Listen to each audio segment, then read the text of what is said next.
myself again. I always said you goes on.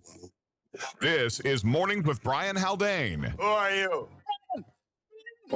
I'm really quite something. Mornings are for coffee and contemplation. News and newsmakers. Coffee and contemplation. Traffic and weather. I've been sitting here for 2.5 hours and I still don't know why.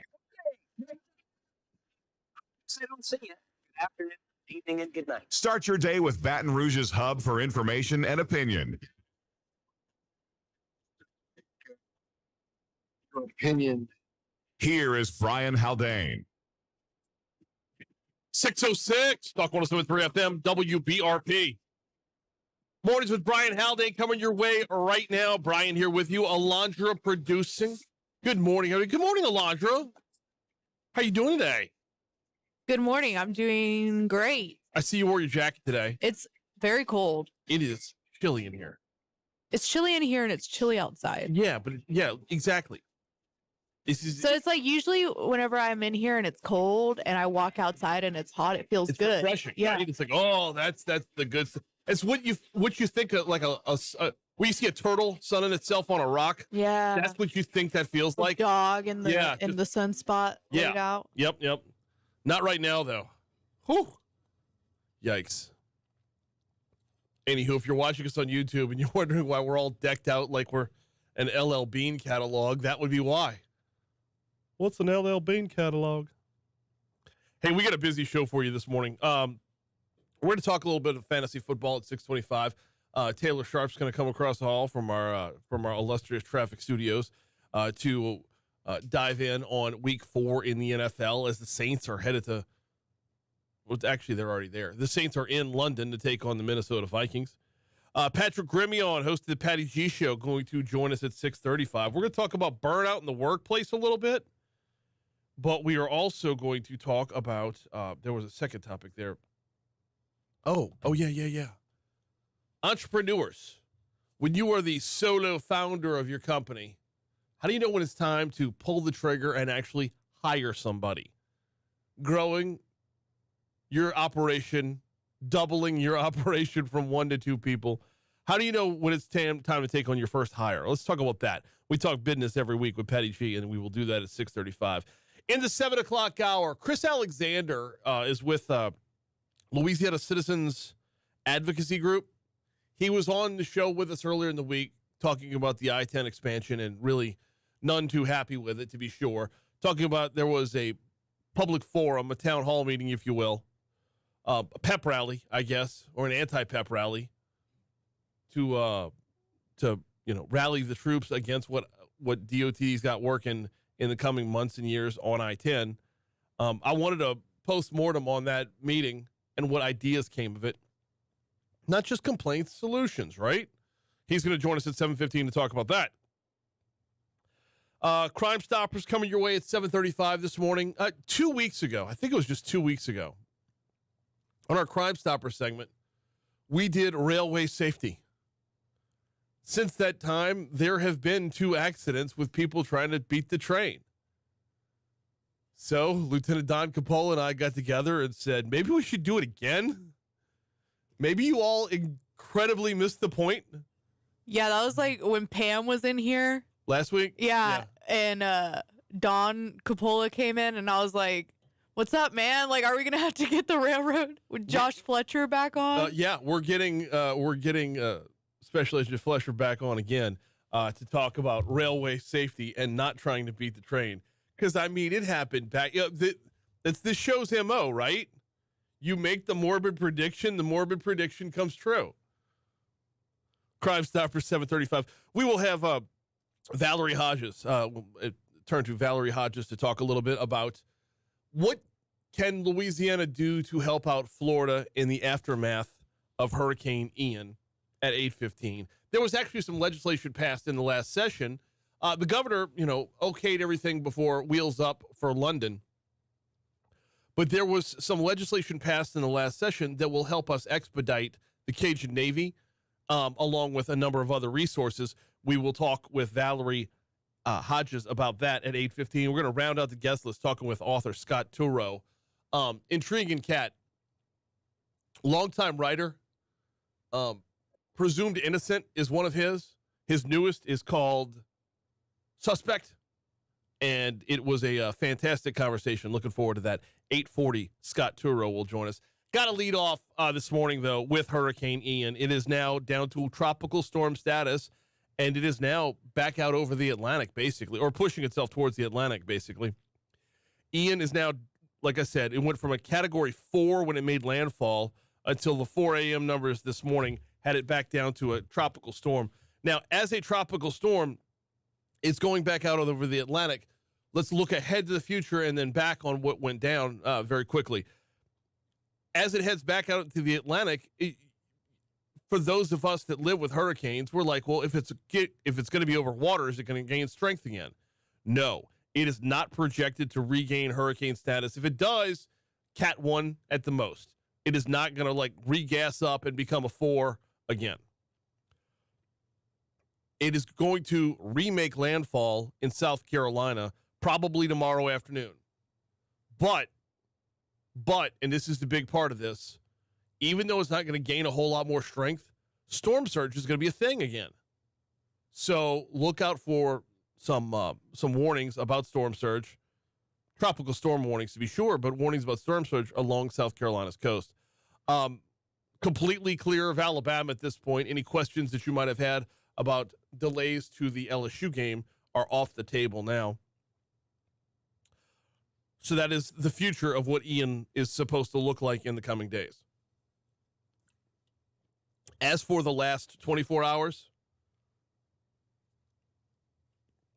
we sit here in Louisiana having had the number of hurricanes we've had, especially over the last 2 years. And we ask ourselves, let's have a season where they can miss us.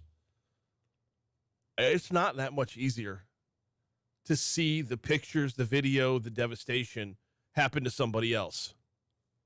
And I don't know what the proper term is for it, but to know exactly what they're going through, not from a comparative level either, not to be like, we had it worse, not from a comparative level, but just to have that. Empathy's not the right word. I know that's the word I'm thinking of, but that's not the right word. But to look at the videos, to see in real time on social media, TikTok was just full of TikTok lives yesterday of people just holding their phones out their back door, watching the pounding wind, the incessant rain, the damage just rolling through. Jim Cantori got hit by a tree branch. Watching all of it and saying, we keep saying we hope we have one not come to us. Well, it kind of stinks to see it go somewhere else too, doesn't it? Florida's going to have a lot to rebound from this. More than 2 million people without power right now. If you saw video of the storm surge as it hit the coastline, it was reminiscent of the movie The Day After Tomorrow. Remember that awful movie, The Day After Tomorrow, where like 6 major, I guess you would call them hurricanes, cyclones, whatever, flooded New York with a winter storm? That's what the storm surge look like. Just feet on top of feet, 6 to 12 feet of water pushing through main streets and downtowns. It's hard to watch. Our thoughts, prayers, and resources and people are going to be with the people of Florida in the coming weeks and months. All right, we got a break real quick. When we come back from that break, I did mention it looks like, well, it doesn't look like it is. We will not have Ian in the way of LSU football this weekend as the Tigers are going to be in Auburn. So let's break right here, come back, talk a little LSU football next on Talk 107.3. Okay, do you have one or two cuts from the teleconference yesterday, Muso's folder? I forgot to write it down. I'm sorry.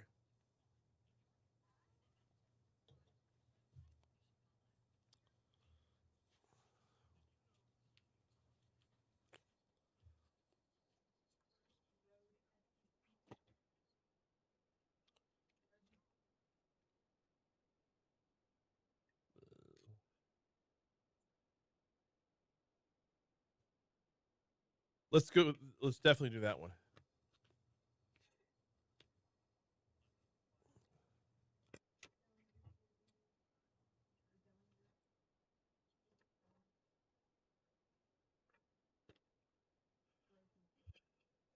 Is that it? Okay, first SEC road game and team improving rapidly. First SEC road game.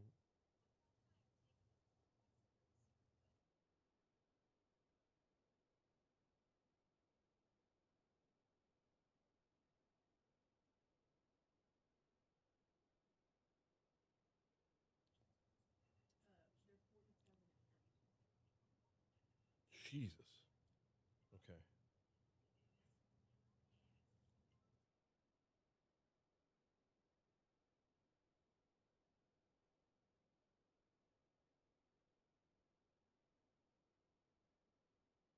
Hey, morning, Christy. I am very tempted to swing by a liquor store today to get the tequila for tomorrow. Like, she was gone last week. We missed her Tequila Friday. And Blue Bloods.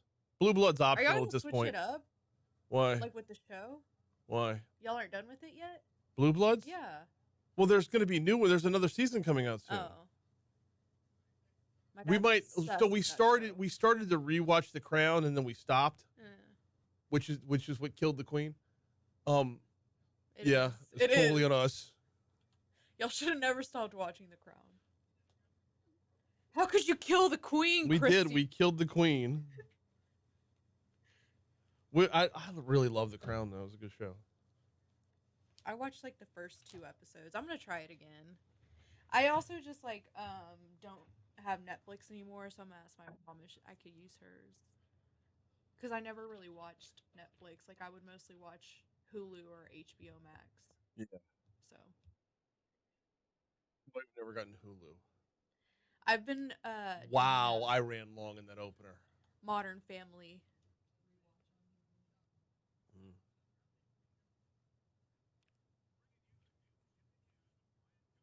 I didn't need that.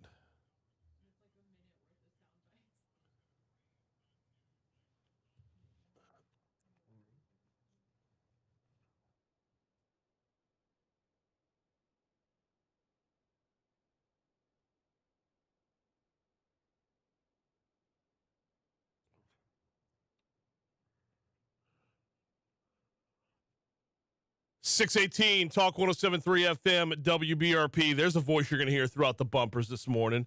Rest in peace, Coolio. More on that later. We're going to dive in on sports because time is short. LSU hitting the road this weekend. This will be Brian Kelly's first road SEC game. What's he got to say about that?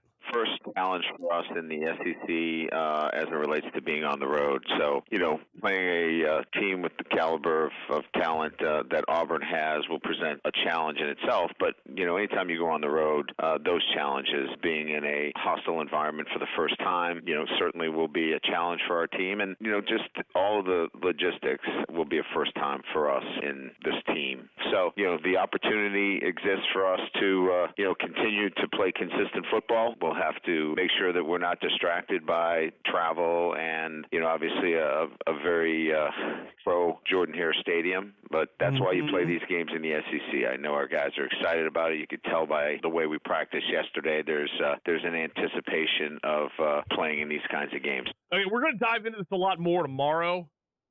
But having his first SEC road game be at Jordan Hare Stadium, I think it's a benefit to LSU to not have a coach who knows all the lore, the legend, the urban myths, everything that comes with this LSU Auburn series.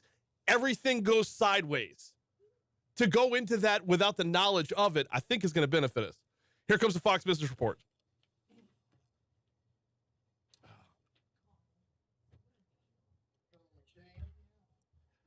Yeah, not Colin. Connell. He misspelled Colin. Tell you what, I'm worried about this game on Saturday. I wasn't, but now I am. What? I'm worried about this game. Oh, because Dellinger's out? No, because everyone on Auburn is out, and there's no reason LSU should lose. And I've seen them do this 1,000 times. And that's the legend. That's literally why. Yeah, we're actually going to talk about that a lot more. Literally why I'm worried about it. Let's start there before we get to fantasy football. Go Patrick in. Oh, keep burping up vegetable chili. Vegetable chili.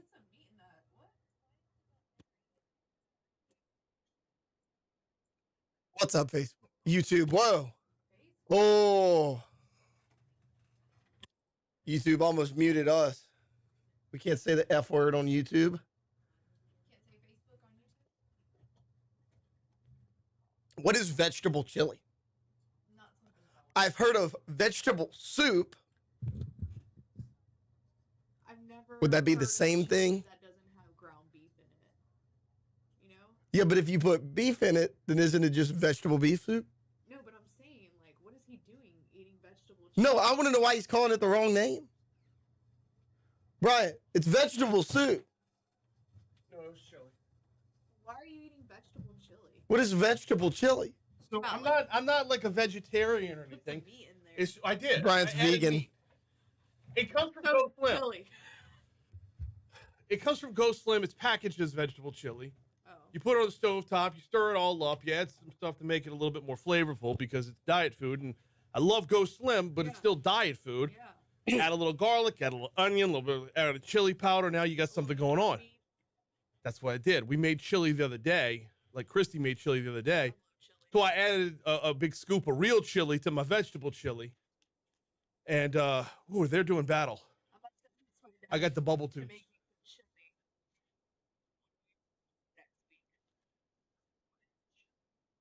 What? It's chili. Fun fact, chili's really hot, so why is it called chili? This is your food for thought for today. Chili's also in South America. Chile. Okay. And this is spelled C-H-I-L-I, not C-H-I-L-L-Y. Yeah. So can you have chili in Chile? Well, I'll say the 2 for $20 meal at Chili's. Go with a friend. Can you beat get that. chili at Chili? No, it's about the chili pepper. Again, the chili pepper. And that's why it's called chili. Yeah.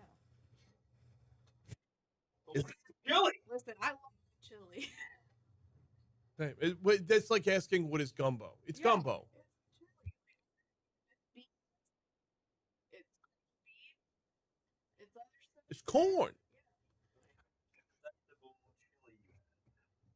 When I tried it with butter, everything changed. Oh my God. That's just so cute.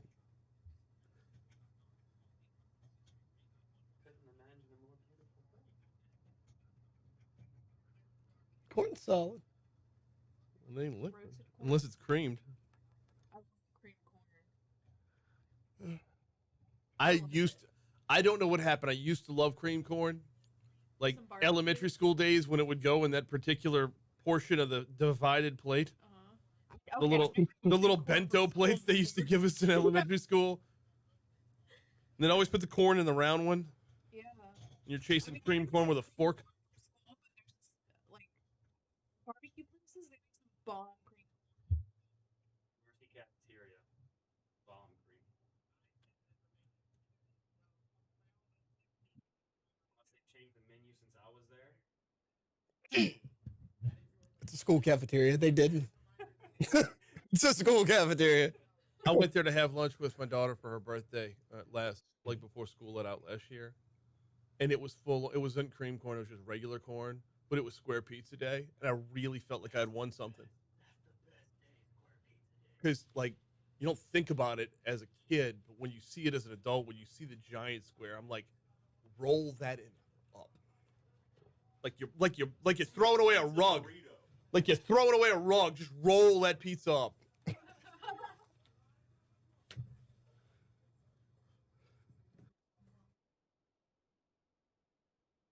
literally just the movie Dangerous Minds with Michelle Pfeiffer. I mean, Actually, we're pretty going to good have a lot of his songs this morning because he passed away yesterday. 625 Talk 107.3 FM, WBRP. Mornings with Brian Haldane rolling right along. Your NFL week starts on Thursday night right here on Talk 107.3 FM with Westwood One's coverage of the NFL. Thursday night, Sunday night, and Monday night, we bring you Westwood One's coverage of the NFL all season long. We also bring you Taylor Sharp every Thursday morning at this time to get your fantasy roster set as we get ready to kick off for week 4. Taylor, what's happening? What's up? Little Joe Burrow action tonight, huh? So I'm down heavy on this game, not from a fantasy standpoint. I'm down on this game from a betting standpoint as well. But yeah, Joe Burrow action tonight. I think it's a get-right game for Cincinnati. I think it is too. I think Cincinnati wins the game outright. Don't start Joe Mixon, but everybody else, it's a full go on both sides. I know they say that Jalen Waddle and Tua Tagovailoa have the lovely questionable mark next to their name, which I just can't stand, but I think they're both going to play, and they're both going to be okay. Let's talk about that questionable mark from a fantasy football perspective, because that is something that weighs on fantasy football players every single week. You see that cue, and you're just kind of stuck in limbo. It's great if you got Tua Tagovailoa and a backup, and you can wait until game time, pull them out of your starting roster, and plug in somebody that starts on Sunday. But if you've got a Sunday night or a Monday quarterback, and they've got that cue in front of them, how would you normally handle it? By the way, Taylor's the co-host of the Fantasy Football Podcast, which you can get over with our sister station's website, 1045ESPN.com. So, handling that questionable. Going into Sunday, it's like if you've got time to replace, it's fine, but without it, it gets hairy. It does, and you can do nothing more than just constantly update injury updates, look at their statuses. Look, Sunday NFL Countdown, Fantasy Football Now on TV on Sundays. They're constantly updating you on these guys' injury status. It's the toughest, like you mentioned, Sunday night and Monday night, but it's also tough on Thursday, too. Because once you sit them, you can't put them back in your lineup after they've already played. I know, but yeah, okay. So the reason it's worse on Sunday night and Monday night is because if you ride them out, it's a game time decision. You ride him all the way out until, like, let's say 6:30 on Sunday evening. They announce he's not starting. Well, now there's literally only 3 quarterbacks left in the league, and you got to hope and pray that one of them is available on the waiver wire within that time frame, or you're just done. It's tough. Typically, when I have a guy that I'm like, oh, well, he's slightly better. If he's questionable, I don't play him. Okay. Typically, just out of caution, I do not. No, I mean, I have a pretty deep roster, but if you don't, you may just have to take that lead. The second part of this equation, and this is not this is more about Tua or Jameis, is that we're seeing guys being run out there when they really need the rest, and it's showing up in their performance. We might see that from Tua. We know we saw it from Jameis last week. Where do you make the call of pulling the plug there? Because as a fantasy football guy, I can't honestly look at my roster and say I know better than an NFL coach, and then it plays out where, I was kind of right and he was kind of wrong. Yeah, I think it's actually even worse for receivers than it is quarterbacks. True. It's just one of those things where, again, I typically sit them. If I have a guy that's maybe not quite as good of an option, but he's got a favorable matchup, his quarterback's healthy, I'm going to go with that guy. I always play the safe floor guys over a guy that's a boomer bust. Okay, so you'd rather a high floor, low ceiling versus low floor, high ceiling? If there's an injury concern, yes. Sure. What else are we looking at? Who are we looking at that's going to have a breakout or a mismatch weekend? 2 running backs I'm looking at. Nick Chubb against the Atlanta Falcons. First off, Nick Chubb's good against anyone he plays. Falcons have not been able to stop the run all year long. I'm also looking at Jamal Williams of the Detroit Lions. All signs point to DeAndre Swift not playing this Sunday. Really? Jamal Williams was really good in relief, and he's going to get a full workload. I like him. And a receiver, Saints fans are not going to want to hear this. Justin Jefferson has a get-right game in London. He has had 2 really, really bad weeks. I like Justin Jefferson this week. Justin Jefferson's an every week start. I mean, and as a Saints fan, but as a LSU fan, can't get mad at that. He's always going to come through. Outside of that, are there any particular matchups at where we can find a wide receiver or a tight end outside of Justin Jefferson that's worth looking at? Let's see. I like Brandon Cooks this week. The Texans. Okay. He gets a lot of volume. Davis Mills just had an off week. Yeah. He only caught 3 or 4 passes last week, but he still had 9 targets. That target share is not going to drop for him. I think Brandon Cooks has a bounce back game. And Cooks has got he's averaging about 50 yards a game right now. He is primed to just explode 100%. One day. Yeah, absolutely. And it's you got the Texans are winless so far. The Chargers are 1-2. So as a team, they've got a chance to, put their stamp in the win down a lot, so they're going to be throwing the ball a ton. Also true. I think Cooks is going to have a good game. Also true. When's the podcast drop this week? This afternoon. I put one out yesterday, and then again this afternoon. During the break, we got 30 seconds left. I want to ask you about this. During the break, you said you were worried about LSU Auburn tomorrow. Why? Because every sign points to Auburn not having a shot in this game, which worries me because I've seen that happen too many times. You're down to your 3rd string center, your 3rd string quarterback. 4th string quarterback. Yeah, a coach that's about to get fired. Their backs are against the wall. They have nothing to lose, and I hate that. You add that to the mix of the legend lore and everything that goes Harry and Jordan Hare, and oh god, why you got to put that in the universe, Taylor? All right, go get traffic. Appreciate you, man. Yes, sir. Absolutely. Here we go. CBS News coming your way.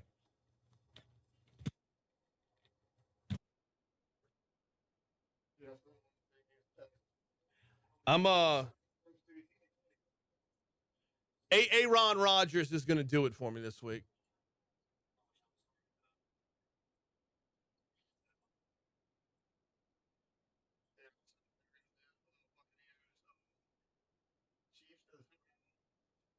Go watch Brady and Mahomes for like $30. You know, doing it. Go to Minneapolis. They'll pay you to come watch the game. Yep. Like I said, I'll go. Brady and Mahomes. Absolutely. Yeah, Burrow put up 10 more points than Mahomes. I was like, oh. I mean, yeah. Especially when you have two guys like that. What are you gonna do?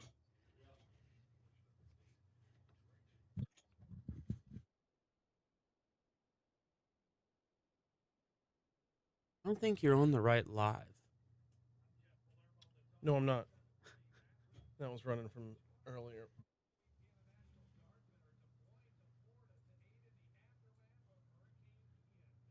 Ian.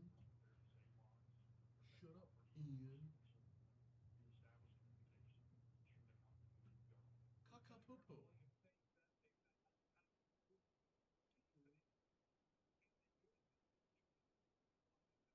No, I clicked on that because the live wasn't showing up, and I wanted to click on it to get through to my channel. Like on the just general YouTube, and it was like, Yeah. Here's one of mine. I'm like, let's get there and then get to my channel from there, and then I left it alone and forgot about it. Do you want me to pull up that video? But we're gonna do it like in the last segment. We're gonna do it in the last segment. What video? Holden Hoggett running for Congress in Louisiana's 3rd just dropped yesterday. Just dropped a brilliant, and I mean brilliant, campaign video. How much do you know about Louisiana's 3rd and their current congressman? None. Okay. Then you wouldn't get it.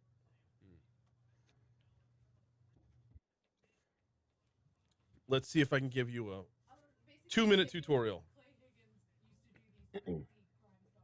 But you can't just say it. You've got to see it.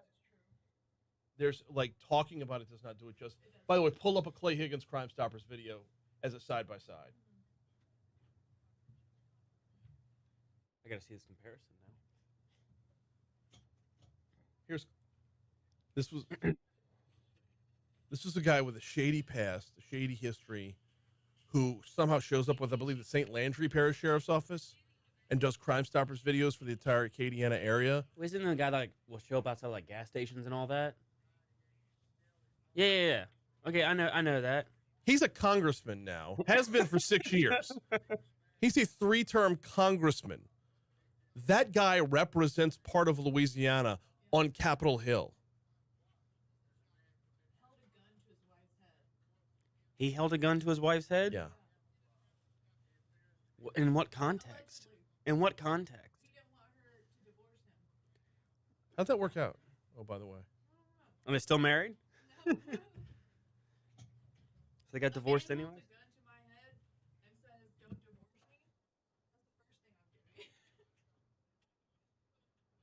I mean, after you get out of the situation.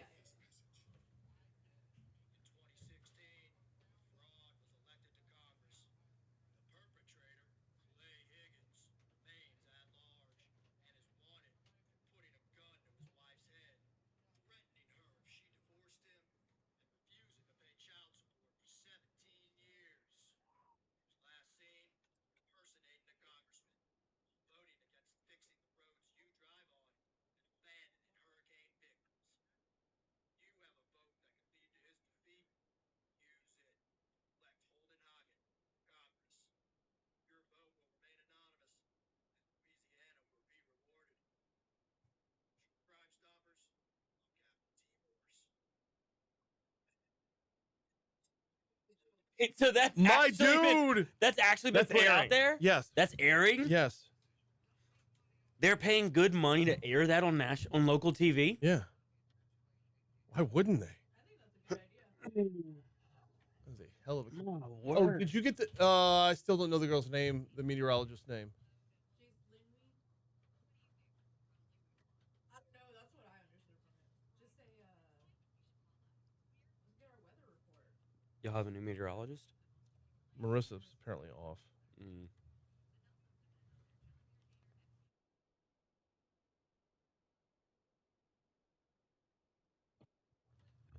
Gotcha. Jacelyn is the first name. Yeah. It's not Jace Linwheat. It's Jacelyn Wheat. She says it like it's like. Jace Linwheat. Yeah. Sounds like a guy's named Jace. Linwheat. You got Jacelyn Wheat. Then you got Marissa Nuzzo, who will have a baby face for the rest of her life. She's going to be 80 and look like she's 15. Then I hear Aegis. that's what they're after. And then, no, Marissa knows her shit. She's not there. I mean, yeah, she's good.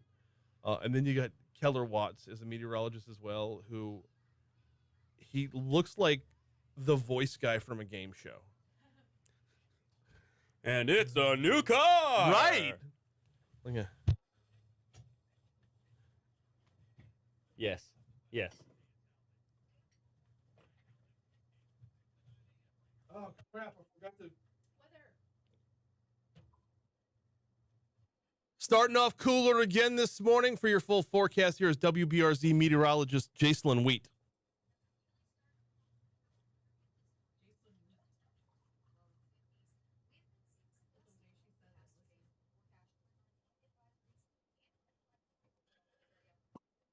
Yeah, I can see Keller Watts. Yeah. Right?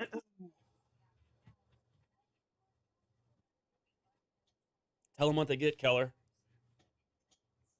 In the first lineup, it's an Amazon Fire Stick. Yeah, not full on Rod Roddy, but you know.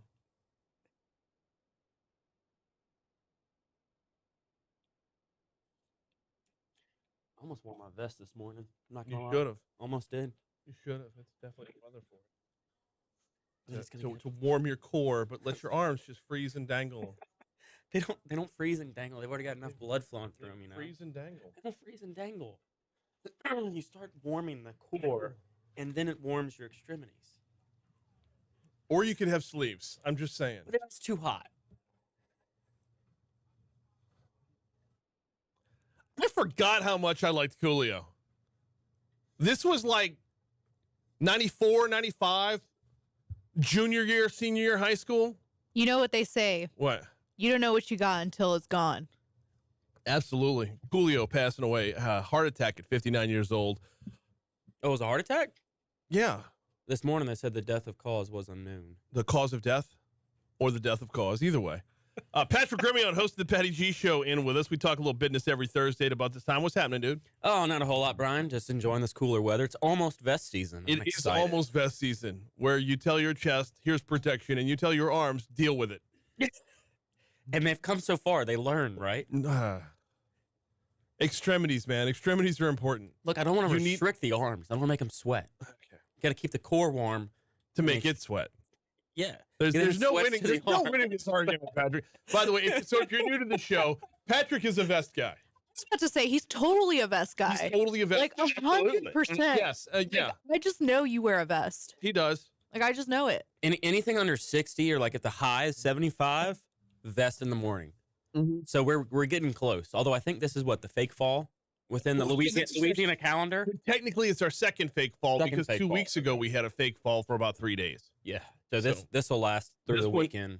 The weekend, it's going to creep back up to the upper 80s next week. Okay. So we're not bad. Next Friday, I want to say the high is 88. So, Yeah. Fake fall number 2. all right, we got a lot to talk about this morning. One of the things we need to get to, and I don't know if we're going to have time on the back end. We'll see if we can discuss it on the back end because, hang on. I want to talk about something that we've had to experience a lot, and Florida's going through it right now, and that is when you're an entrepreneur going through a like national emergency, building back up, ramping back up after the fact. We'll get to that later on. I want to start off though with an article out of Entrepreneur Magazine. You don't have to go it alone. It's time to let go and let others help. This is an article. It's about burnout. and how very, very real it is, and how many people are experiencing it right now. Not just right now, but have been for some time. The article says, entrepreneurs are known for taking on all the responsibility for their business and refusing to let anyone help, but this only leads you on the path to burnout. Here's why you need to learn to delegate and stop the burnout spiral in its tracks. You can find it in just about every industry. An entrepreneur who spreads himself too thin because they don't wish to, or they're simply unable to delegate critical tasks to others. But when is it time to stop doing everything yourself? Now, this is going to tie into hiring in a little bit. Right. But let's start with the burnout factor and why it happens in the first place. So, for example, when you're starting your business, it's just you because A, there's no money, and B, you don't know who you need to hire at the time unless you get a co-founder. So the solopreneurs, which they were saying is a large majority of the entrepreneurs that start out ventures are solopreneurs by themselves. Mm-hmm. So you have the craft that you want to provide, whether it's a product, service, what have you. You're doing it yourself, and you're the only person doing it. You know that going into it because there's no money coming in, right? Unless you get some funding and seed rounds and all that. But when you're self-funding it and bootstrapping, you don't know who you need on your team until you get to the point where you're capped out, right? Right. And so when you get to that point, it doesn't matter how. There's no time limit, right? There's no after a year you got to make your first hire. For some people, it could be after a week because their business can blow up and they need a lot more people to keep doing what they're doing. For others, it could be 5 years. If they're just burning the candle slowly, growing that business organically and naturally, then they can handle it for a little bit longer. But there comes a point in time when you have to assess your life situation, both in your office as a solopreneur and at your home, and really evaluate what is the best use of your time and where can someone else alleviate and open up some bandwidth for you. Has technology made this better or worse? And here's the nature of my question. By creating things like QuickBooks, by creating things that like all the different, like Slack, or all the different, I'm forgetting the name of the marketing one where you email Constant Contact. All these things, or like MailChimp. a HubSpot, all these things that are out there that make things easier for the solo entrepreneur. Do all these things help because they're able to streamline, or do they make it worse because they create this idea that you don't need anybody if you've got the software? They create that sense of false reality where you say, oh, I can just get QuickBooks, I can just get X, Y, and Z software to help streamline my process.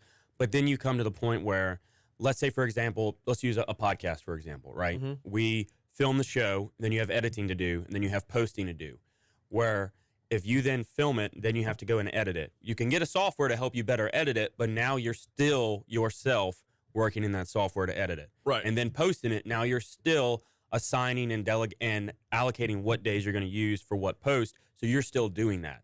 For your QuickBooks, if it's auto-importing, that's great, and it'll set up some AI where it knows what charge is going to go where, but at the end of the day, you still have to be the one to go finalize everything. There is a point in time in which the software caps its automation at the moment for the time being. And so when you get that software, you think, oh, this will streamline everything. But then you're still going to get to that point in time where you're realizing your time is better spent doing something else than working in those particular softwares. And when we get to that point, that's the hard part, is determining, is my time better spent growing this thing, or is it my time better spent taking care of my baby? Not my actual baby, not my children. I mean, Right. When you grow a company, when you start a company, if you're an entrepreneur, that company is your baby, and no one's going to care for it like you will. And that is the biggest factor, I think, as to why entrepreneurs are slow to hire whenever they're just starting out, because they feel like nobody else will understand their baby as well as they do, know how to treat their baby as well as they do, nor have the knowledge and expertise that they do. And you get kind of trapped and boxed in this mindset of, I'm the only one that can do anything. I have to do this myself. But then you're going to start to realize your administrative side of things is going to eat up a lot more than your actual income producing side of things. Right. And that, to me, is the point when you look at how much time am I spending in a given week on administrative duties versus actual income producing duties. And if that time starts getting either heavily weighed to the administrative side over income producing side, that to me is an indicator you need to hire somebody. All right, we're going to dive into the who, what, when, where of actual hiring in our next segment, but I want to spend another minute or two on that nurturing part of this versus the growing part of it, because that's a balance that I think prevents entrepreneurs from growing quickly, because the nurture side is going to take priority every single time.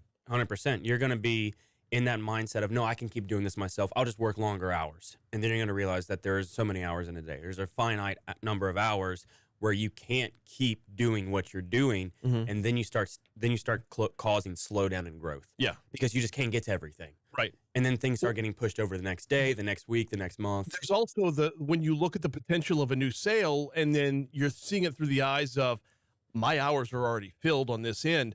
Do I really want to take on something else that would put me just over that tip, just over the edge of the cliff of having to hire somebody else and then not being able to afford somebody else, because it's going to feel like, from a P&L standpoint, a step backwards from that one new client. Yeah, you're going to get comfortable in what your P&L is showing because you just have yourself.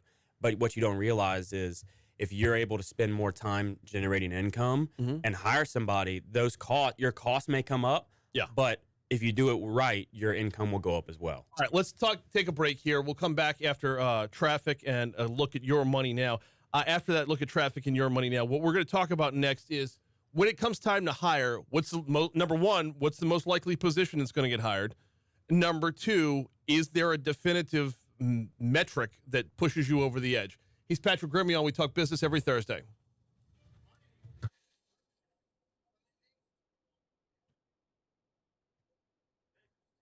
Is it Ian or is it Ian?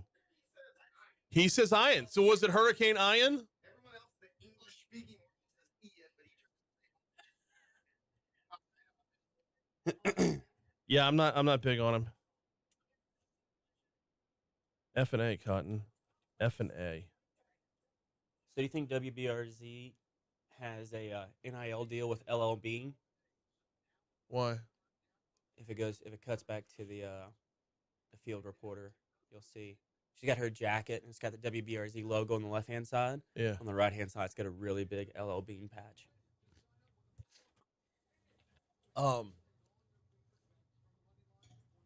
They're okay.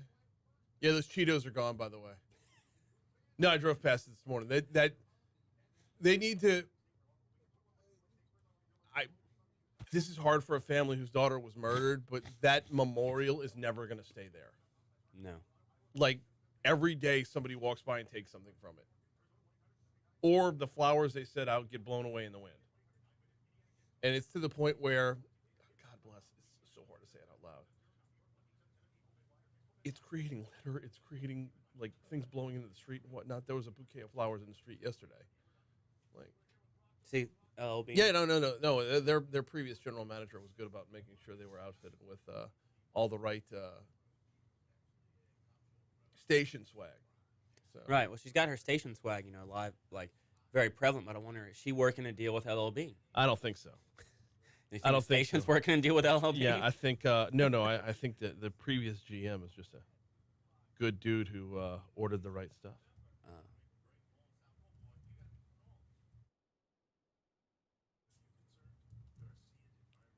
So Byron's busted me, man. What? Byron busted me. Why? He figured out, he said Patty G's OnlyFans site is interesting. It's all pics of his arms. It's about right. Busted. All right, the rest of the log is zeroed out. You won't have to worry about it anymore today. Sorry about that. It's not. It's not. What'd you do?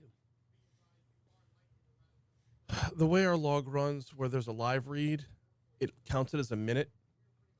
So if it's a 3-minute spot block with a live read in it, there's only going to be 2 minutes loaded worth of spots. So our computer auto fills it with promos, oftentimes promos for this show. It's really stupid to have a promo. Hey, check out Brian Haldane weekdays from 6 to 9. Like exactly what the bleep you're doing right now. I did notice that a few weeks back. Yeah. So, yeah, every once in a while I'll forget. And by every once in a while, I mean twice a week. It's fine. It's good. Be driving on the way over here. Check out Mornings with Brian. Oh, Haldane. no. Oh, no. Give me 1 second. Hopefully she's still listening. Yeah. Just a friendly reminder that we are looking at sunny skies today, and it's going to be cool. High of 78. Overnight low of 51 tonight. 51. How close to scraping the 40s are we? Do you do weather for the YouTube channel now? I do a personal weather forecast for my wife on YouTube because she doesn't get the on-air weather. Because YouTube yells at me if the weather plays on YouTube or the news plays. Oh, the news. Okay, I'm sorry. Tomorrow's high is 82. Saturday's high is 84. Sunday's high is 87. And we are looking at upper 80s all next week. You don't like print out the weather for her and put it on the counter by like her phone? Yeah, we have a printer in the house right now. It's in a closet somewhere. We got 57 degrees right now as you're getting ready to pack up the circus and take it on the carpool route. That's vest weather. It is. It is. It's okay. My apologies, but it's been done now. Hopefully honestly, right now, she's probably fighting with James to get him to put his shoes on. It's that 6:50 mark. Shoe time. It's a shoe time. No, we might be a couple minutes ahead of shoe time. Yeah, I might be off by about 10 minutes. What time does carpool start? So you can't let the kids out until 7:25. So, and I don't know if she gets there right at 7:25 or we'll dive in. We'll move on. We'll dive in. We'll move on. We won't move on. We won't dive in. We'll dive in. Never mind. We're not going to dive in.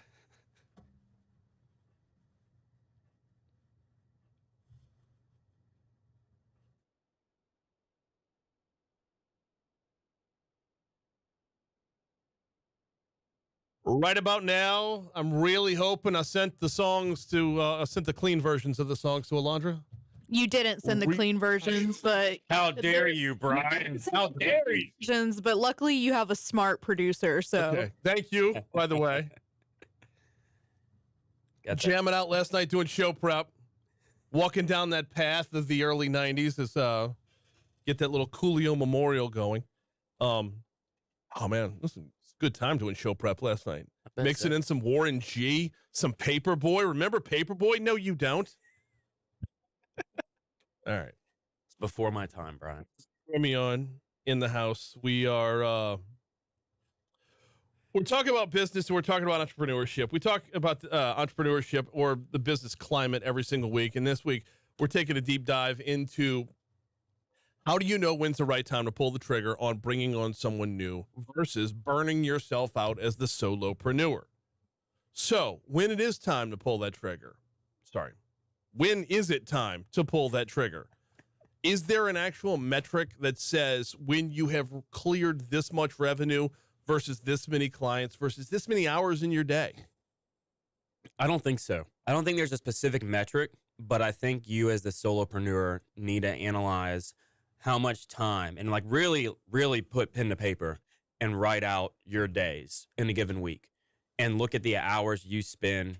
If you're a service-based business and you charge $200 an hour for your service, how many hours a week are you spending doing that versus how many hours a week are you spending doing something that's $0 generating? And if you start tipping the scale where your clients and you've got a lot of back office operations you have to do and you can't service your clients fully, and you get to the point where you say, I just can't take on any more work because there's not enough hours in the day.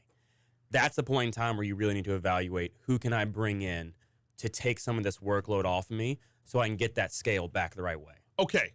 So now you run into the catch-22 of, I don't have time to stop and do all this business plan stuff because I've got so much work I've got to do. Well, I mean, there's no other answer than tough. It's time to put your big boy pants on and be a real business.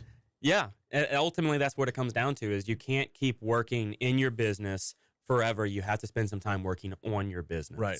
And yes, you will have to put something to the side for an hour or two a week, potentially until you get that higher end where you have to interview people. And that is a time people can look at it as a time waster. Why am I going to sit there and talk to somebody? I could spend that hour or 2 hours actually working on something. But let's backtrack a little bit. How much of this should be done before you even become a solopreneur? Now, I realize everybody has a game plan until you get punched in the face. Right. So once you walk down that entrepreneurship route, you're going to get punched in the face, hopefully only figuratively.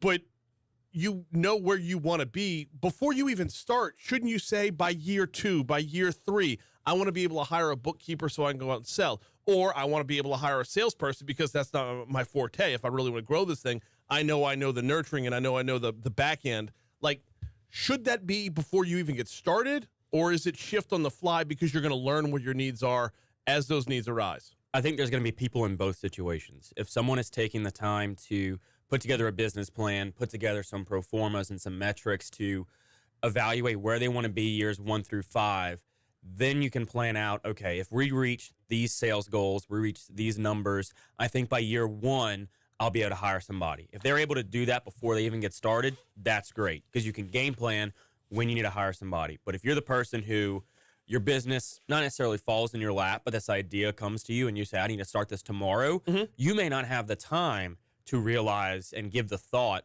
oh, in 6 months, I'm going to need to hire 10 people. You won't know that until you get punched in the face. Right. And you're going to run into both those situations. For the one that can plan, if you're planning that far ahead, I would say take some time and reevaluate every quarter, every half year, every year to make sure you're still on track to meet those goals. That was actually my next question is how do you break that down with intervals? How do you break that down to when is it time to reassess? And the honest answer to me is how often do you do a budget at home? Yeah. I mean, you're supposed to at least every year, right? Well, things happen throughout life and income fluctuates. Side hustles appear, side hustles go away. Your home budget changes throughout the year as well.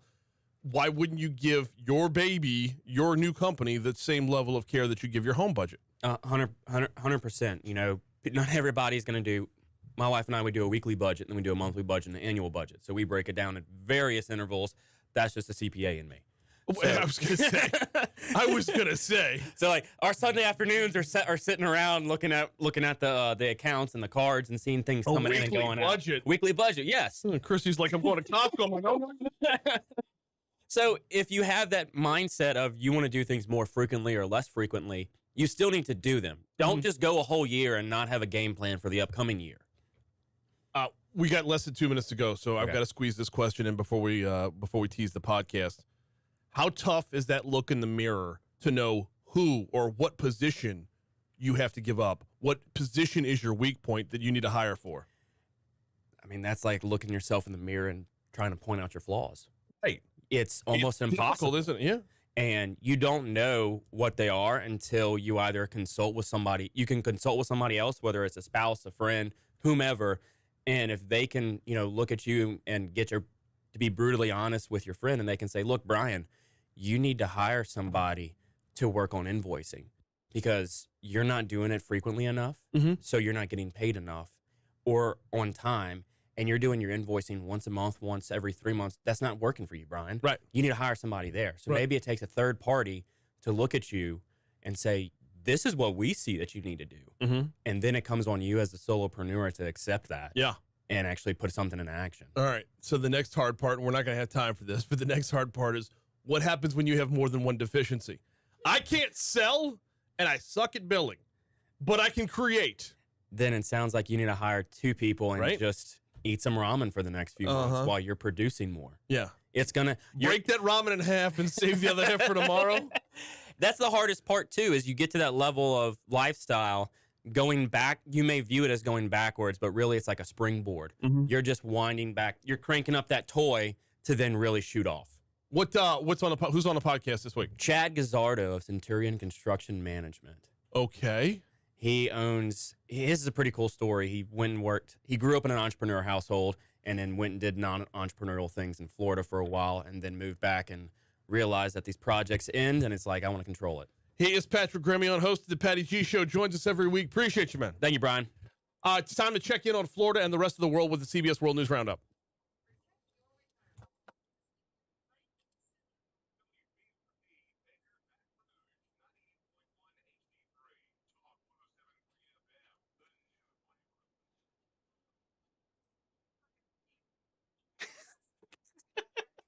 What? Byron. Honey, we can afford the new golf club. I saved us $500 this year by not paying for sleeves.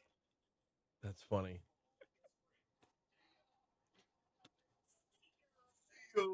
I do not. Well, so first of all, we've got one headline out of Florida and one headline that Aaron Judge hit a home run.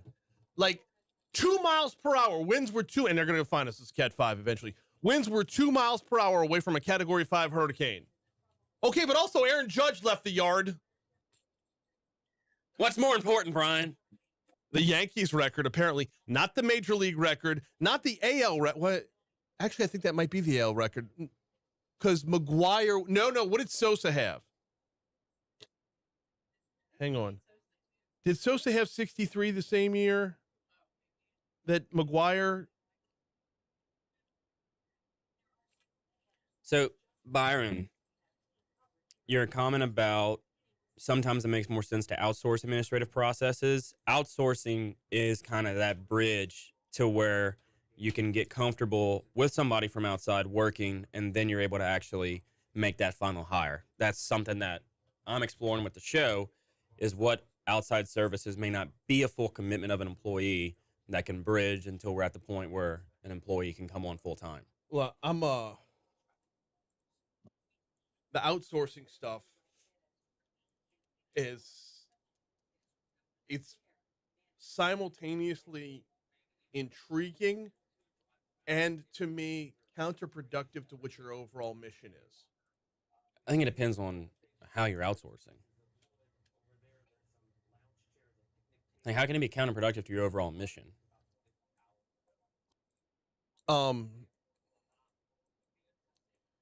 Because the difference between outsourcing versus software, that line is thinning out. Yeah. Outsourcing overseas is all the rage. And now what are you doing to create jobs? You're not. You're creating jobs in the Philippines. Yeah. For somebody who is going to work for pennies on the dollar, which is great for your bottom line, but is your business having an impact? Well, so that's why I'm exploring local outsourcing. It's going to cost. You're not going to, and there's no hypothetical you can walk down where it comes anywhere near to working for the same rate as they would in the Philippines. No, they're never going to do that. But at the same time, that's where you're able to keep with that mission of making sure you're creating jobs within our country. Right. So, well, isn't that part of the mission? Part of the mission is to follow your dream, to create your product or service, to go after what you can accomplish. But a secondary part of that mission is to make an impact. Right. It's not just, I want money.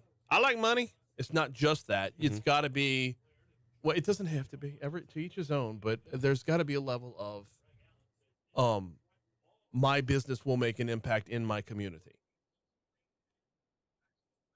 Yeah, and that's why I said it's a good bridge. It's not a permanent solution, but it's a good temporary easement to get to where you need to be before you can say, all right, great with outsourcing. The revenue's at the point now I need somebody here full-time in person. Right. Let's go make that hire. Right. So. All right, bro. Have a good weekend. You too.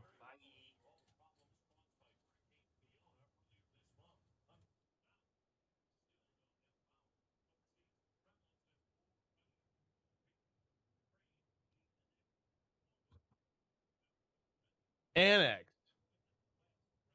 Not annexed, annexed.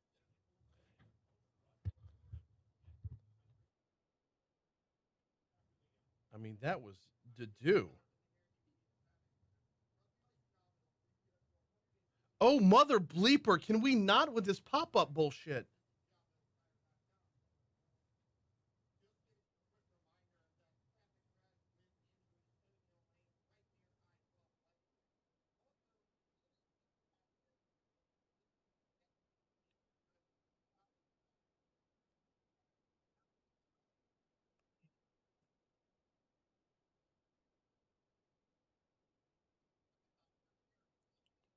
I forget. Sammy Sosa was a Cub, not a White Sox when he hit 66 in 98.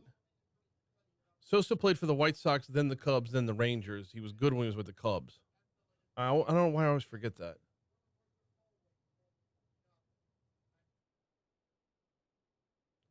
Time to get a look at your forecast. Here is WBRZ meteorologist Jacelyn Wheat.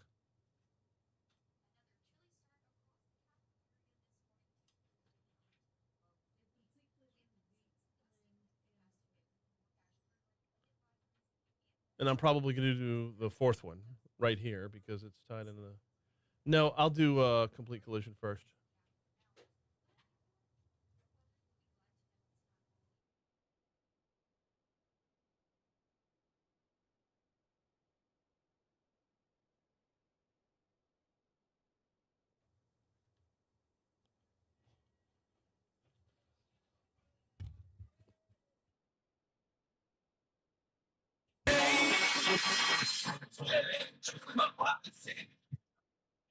Don't you worry, child.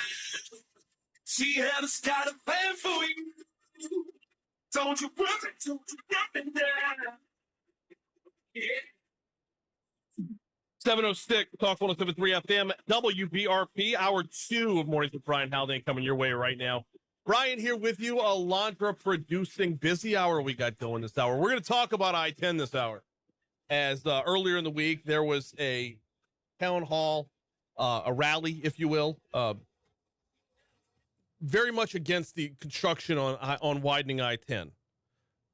Chris Alexander is with the Louisiana Citizens Advocacy Group, and he joined us early the week before the meeting, and I said, after this meeting, I want to get a little post-mortem on it, kind of run down what actually went down, what other ideas are out there, how can this be done better, if it can be done better. The long and the short of it is the interstate has needed to be widened for decades now. DOTD is taking on this task, and a lot of people feel that they can do it better than them. So let's hear them out. I don't know if I agree with any of the proposed solutions. I don't even know if those proposed solutions are even feasible. But we have the conversation here. That's why we call it Talk 107.3. We don't call it Shut People Out 107.3. That'd be a terrible station. Also this hour, Crimestoppers. 2 weeks ago on Crimestoppers,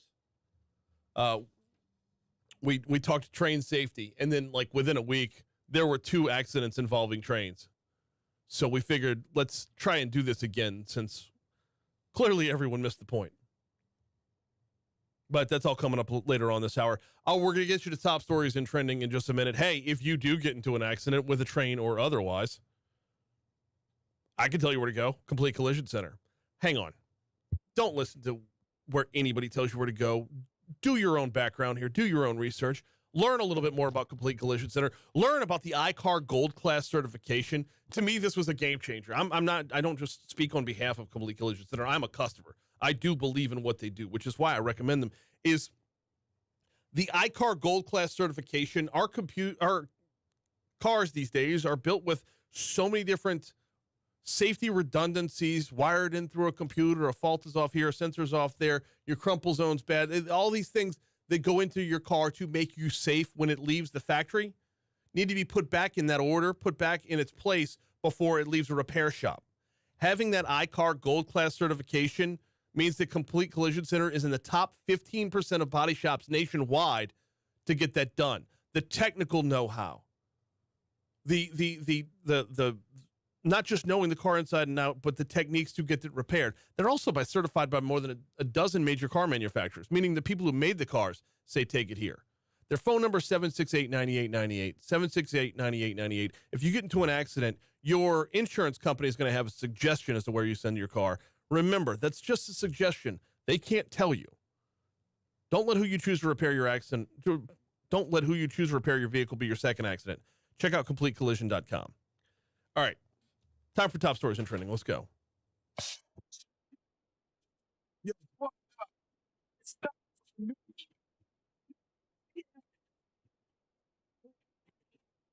What do you hear? What do you say? Tell me what happened. Now, top stories and trending 5, 4, 3, 2. I let one go. on Talk 107.3 FM. The most trusted name in news. I want to know absolutely everything that's happened up to now. Number 5. There will be a candlelight vigil this evening for Allie Rice. As family, friends, and the community mourn the death of LSU student Allie Rice, several events have been planned to help fundraise for the family. Walk-Ons in Prairieville is hosting a give-back night on October 6th. The Shed Barbecue is hosting a men's, women's, and co-ed quads volleyball tournament and fundraiser on October 9th. There's a boutique in Ascension Parish planning to sell, or that is going to sell, Live Like Allie t-shirts. You've probably already seen the yellow bracelets as well. Well, to go along with these events, there is a candlelight vigil tonight at the Greek Amphitheater on LSU's campus for community members to gather and share in her memory. Number 4.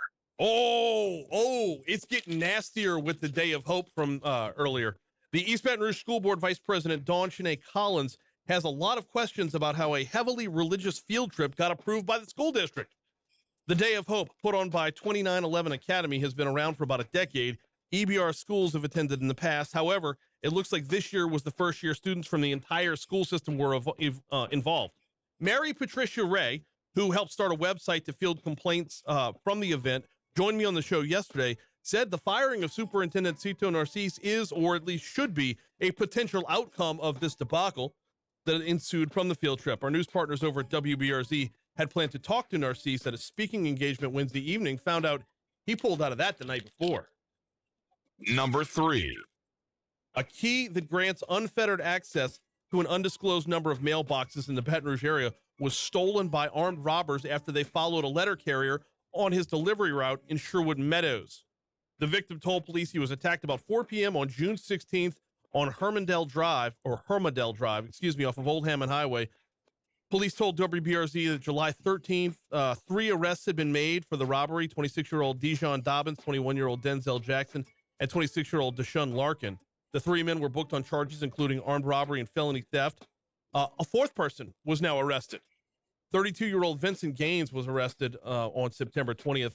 Another post office employee was targeted in a similar robbery last year, which led to a wave of check thefts from mailboxes, which in turn led to hundreds of instances of bank fraud. Number 2. A pediatric cardiologist has been arrested. An Our Lady of the Lake pediatric cardiologist was fired from the hospital system amid a sheriff's office investigation into child pornography charges. Deputies arrested Antonio Felipe Belda Wednesday.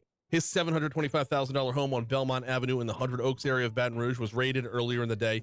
Belda was charged with 130 counts of pornography involving juveniles and 50 counts of video voyeurism. Our Lady of the Lake put out a statement yesterday afternoon in which they noted the physician was immediately terminated when they were made aware of the charges. They reiterated in that statement their shock of the whole situation. They touted their rigorous vetting and hiring and commented on their continued assistance with law enforcement within this matter. Number 1. You don't run away from it. You get out in front and say, yeah, this is how we're helping. A mail carrier was robbed at gunpoint and had her master key stolen while she was working on her route Monday night. Sound familiar? Yeah, kind of a similar story to what we just had 2 stories ago. East Baton Rouge Parish Sheriff's Office reports the driver was working along the 14,400 block of Central Woods Avenue when she noticed an older vehicle following closely behind her. The other vehicle then pulled in front of her. 2 suspects got out, one of whom took out a gun and took a master Dropbox key from the carrier. No further information was released. No arrests have been made in this particular robbery. Those are your top stories. Here's a look at what's trending this morning. You've been hearing the music all morning long. Coolio, the rapper who was among hip-hop's biggest names of the 90s with hits like Gangsta's Paradise and Fantastic Voyage, died Wednesday at the age of 59. Legal name, artist Leon Ivy Jr., died at the Los Angeles home of a friend, longtime manager Jerez Posey. The cause was reported as not being immediately clear. I've seen reports saying it was a heart attack. Julio won a Grammy for Best Solo Rap Performance from Gangsta's Paradise, the 1995 hit from the Dangerous Minds soundtrack. He was nominated for 5 other Grammys within his career. Those are your top stories in trending. Quick break when we come back. Let's talk a little bit about I-10 next.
All right.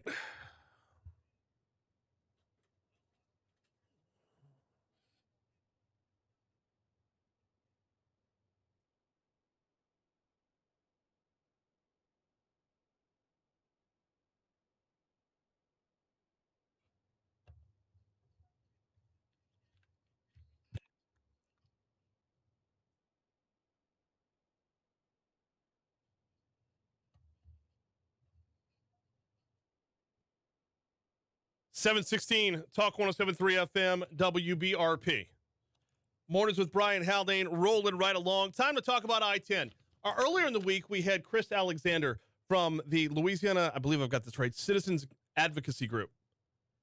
They were holding a town hall meeting about the I-10 improvements that are on the way, and I said, hey, after this meeting's over, let's get you back on and talk about it. So that's what we're doing right now. Chris, welcome back, man. How are you? Hey, Brian. Good morning. Good morning. Welcome back. Let's start off with what the Louisiana Citizens Advocacy Group is and how y'all got involved here. Absolutely. Brian, we are a citizen advocacy group that monitors legislation and keeps an eye on our legislators to make sure that what they're doing down there is consistent with the interests of Louisiana citizens. I spent a couple of years down there and watching how many of them really do not act consistent with our interests, whether it's taxes, whether it's COVID vaccines, whether it's election integrity. They do things that really are not in our best interests, and then they go back and talk to their constituents about what good conservatives they are. We got tired of that. And I said, we're going to do something about it. And so we started an advocacy group. We're getting a lot of steam, and one of the issues that we're dealing with now is this big DOTD widening debacle, and that's what we call it, a debacle, because there's just too many questions that have not been answered. What are some of the questions that have not been answered? One of the main questions that we have, Brian, is what they're going to do with the traffic. There's 180,000 cars that traverse the I-10 corridor between LA 415 and the split, the 10-12 split, 180,000 vehicles a day. They're reducing I-10 for at least a year, probably more, to one lane west, one lane east. Okay, wait, we need to pause right there because in looking at, because you and I talked about this the other day, and I'm like, that doesn't sound like what was presented. So I found a video that DOTD had put out. They're showing it being reduced from 3 down to 2. No. If you go look at the most recent video where Mr. Olivier testified before the House Transportation Committee, he specifically said, and that's part of the problem, Brian, the DOTD plan started off when it got federal approval. It was going to be 3 lanes each way. And then in February, it went to 2 lanes. And now, most recently in August, it's down to 1 lane in each direction. And we're going to put the video up on our website, www.lacag.org, that shows that, because Senator McMath, who's the chairman of the Senate Transportation Committee, said that is going to be a bad, bad situation. You're reducing I-10 to 1 lane in each direction.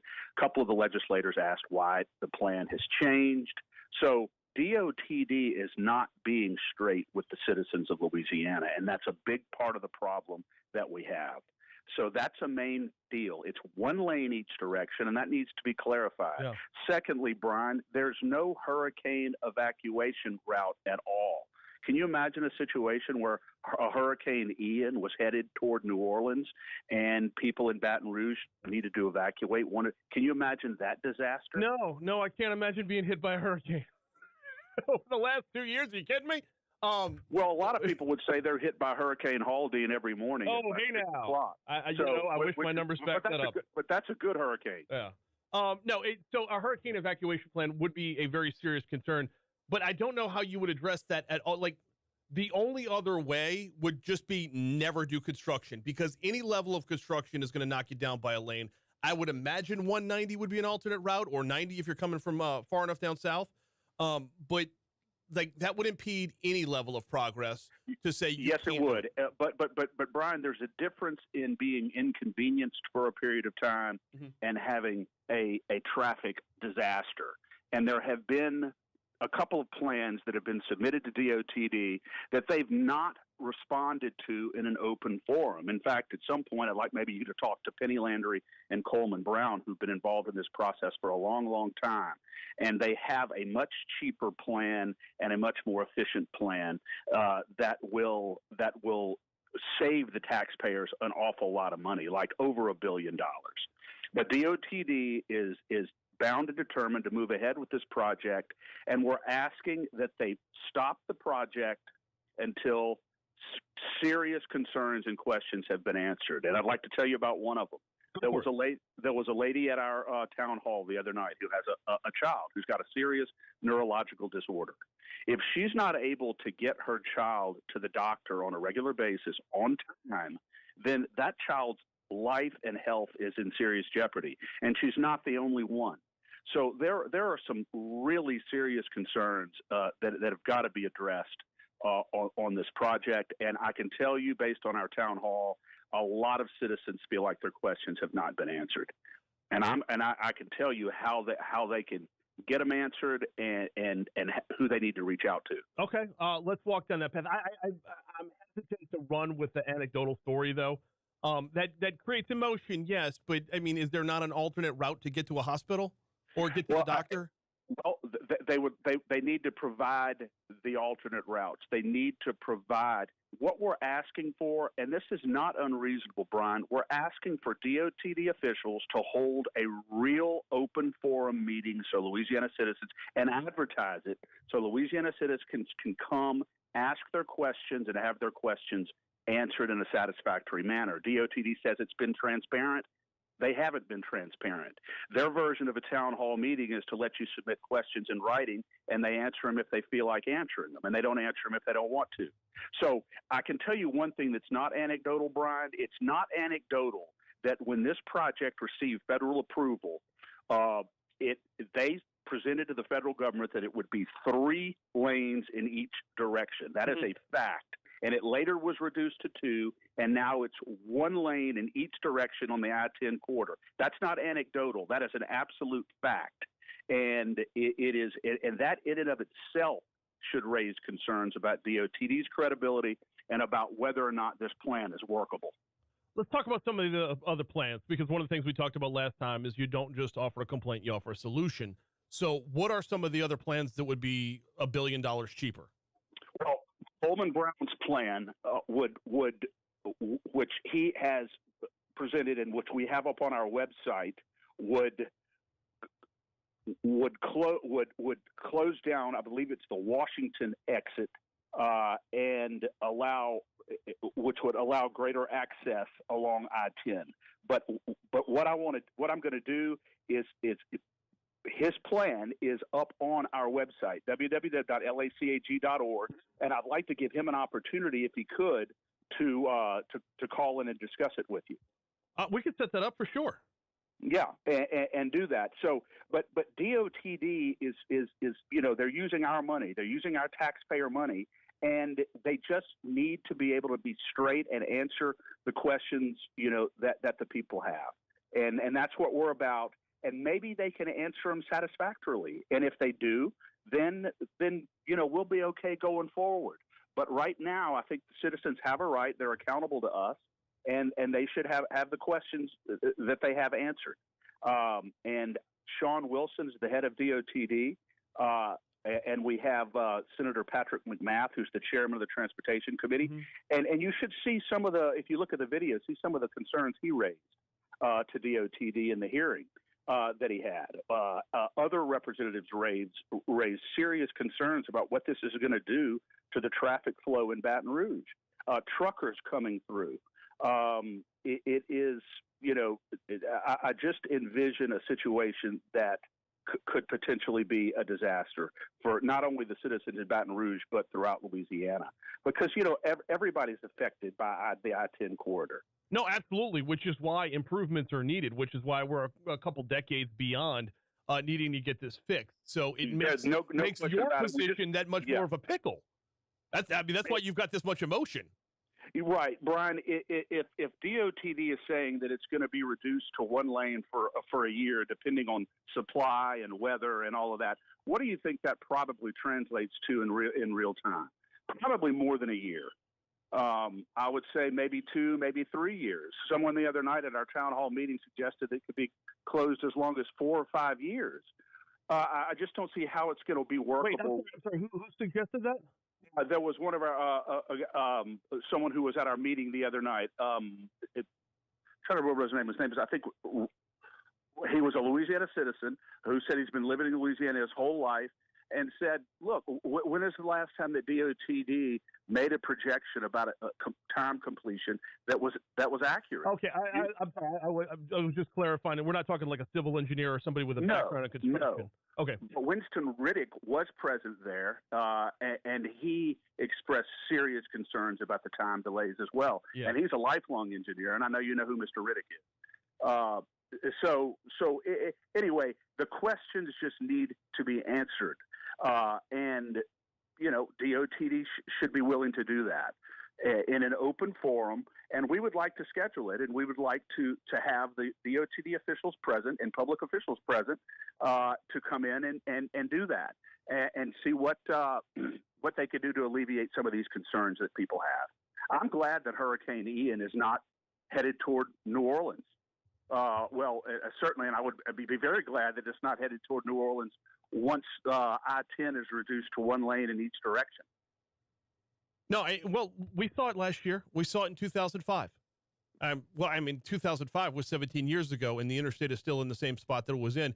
Getting folks out from Katrina was an absolute nightmare. I mean, you're talking about debacle. That was beyond debacle. And how do you, Brian, and do you think it would be better or worse if we're in the middle of a... See, Chris, that's the tough part, though, isn't it, though? Like, taking that window where it's under construction versus the nightmare that it already is. And that balance is where we're... And look, I'm with you 100% about conversation. Totally with you 100% about conversation. It's just that growing pain is going to get so tough. It is. Growing pains are always tough. There's always going to be inconvenience. And I think Louisiana citizens, look, we've lived with inconvenience for a long, long time as far as traffic down here. That bad traffic, congested traffic is not a novel experience for people who drive here. Yeah. But I just can't imagine what it will be like if this goes forward as it's currently structured. And look, maybe DOTD can answer these questions. I'm willing to give them an opportunity to do that, but they should be asked to answer the questions that people have. Yeah. I mean, we had a large number of people at our town hall the other night who feel like they're confused about what exactly is happening and how this is going to affect their lives. So I'd like to ask DOTD, when you got federal approval for this project originally, and you said that I-10 would be reduced for a period of time to 3 lanes in each direction, why did it then go to 2 lanes, and why is it now 1 lane? Why is that? And have you gotten federal approval for the modifications in the plan since you got the original approval? Well, they haven't. So they should have to go back before the Federal Highway Transportation Agency and get approval for that as well, because a lot of the money coming down here is federal money. Sorry, taking notes for my next interview with DOTD. Yeah, I know you are. And that's I know my next phone call. Honestly, this conversation is far from over. This segment, however, is drawing to a close. Chris Alexander with the Louisiana Citizens Advocacy Group. Great stuff, man. Let's keep the ball rolling here. Keep the talk going. Thank you for your good work, Brian. Take care. You do the same. Absolutely. Look, all right. That's where my next phone call is, for sure. In the meanwhile, we got to catch news here coming up in just a minute. Hey, we are still helping out the folks over at Folds of Honor, teamed up with Acura of Baton Rouge to help out Folds of Honor. Go to talk1073.com right now. Make your donation. You can win tickets to see Reba McEntire. Sold out concert. Not to worry. We got a few that we can give away with your donation to Folds of Honor. Folds of Honor, by the way, if you don't know much about them, they raise money to provide scholarships for family members of fallen or injured servicemen and women, fallen and injured first responders as well. the family members of those people who have given so much to us, we can give back to them. And the folks over at Acura of Baton Rouge have teamed up to do it. It's at talk1073.com. Make your donation now.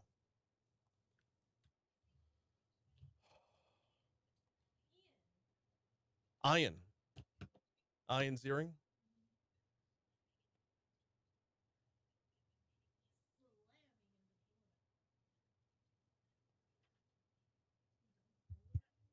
He is. He's waiting on the guest.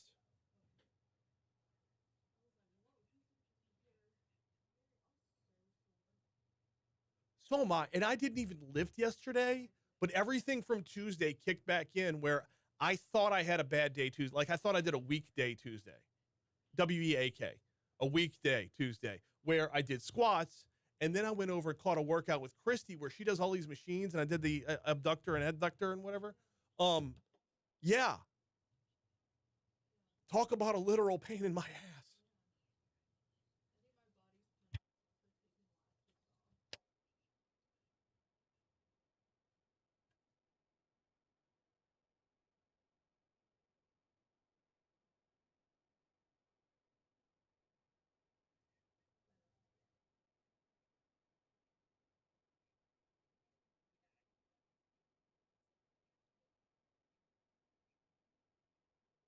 Yeah, I need to run today.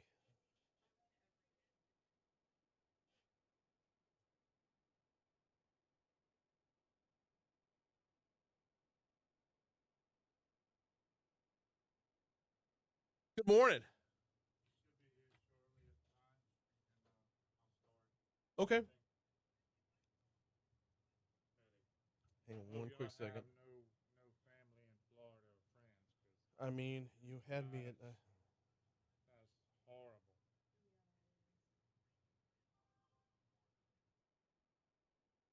Welcome back. Yeah, that's intense. Where's my money, Brian? Yeah, Brian. Oh, here. It's right here. Where's our money, Brian?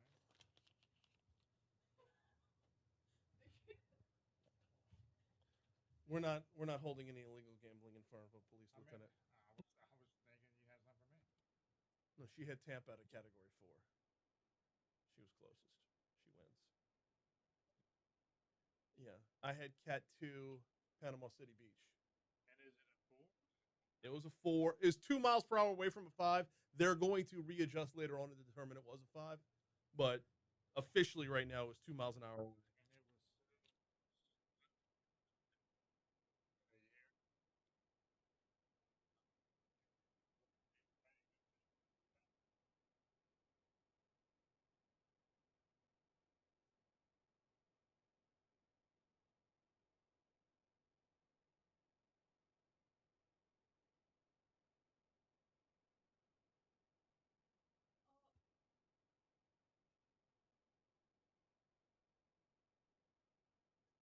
Sorry.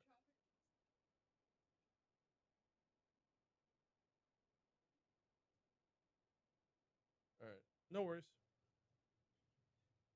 I had this one zeroed out. That should not even have been a thing.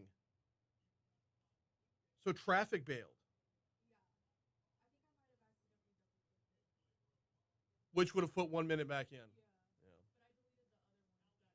Yeah.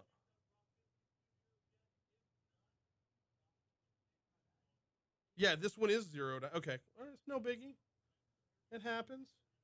I got to update that promo, though. That's like 3 weeks old.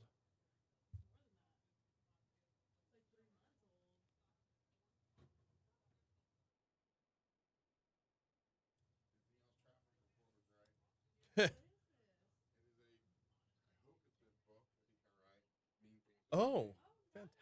That was horrible too. If they shut down to one lane out there, They're you know not. where it's gonna go. They're I know not. where it's gonna go. It's gonna go down the airline on my railroad tracks. And I'm glad I reminded you to bring these for these good people. Yeah, that was from me and John. Fancy packaging, too, here. I appreciate y'all getting me back in like 2 weeks. It's been in the area. We've had 5 crashes since we went in the area, which is like we run from coast to coast in Canada, all the way through Detroit, through Chicago, all the way down here. Yeah. I'm number 1. Unreal. My boss knows my name. Not for this. No, I didn't tackle somebody on the football field. They were like, we had 2 on a Friday. The train left Baton Rouge and hit one, then you get to Hammond and hit one. And the very next day, we hit another one here. Huh? Yeah. So she didn't see. She was totally oblivious that there was 2 of them. They just weren't paying attention. The Okay. other 3 were trying to beat it. Okay. So we've had 5 since you were on. Do we really want to do this again? I don't know. That is. See, Don knows the backstory here. This show has a really bad way of bringing horrible premonitions to life. Okay, you'll remember this one. It was just before COVID hit. Oh no, it was the summer before COVID hit, summer of 2019. I was going to a Baton Rouge Rougarou game over at Pete Goldsby Field, and I went up 10th and then up Spanish Town Road and then over to Fuqua from there. Right.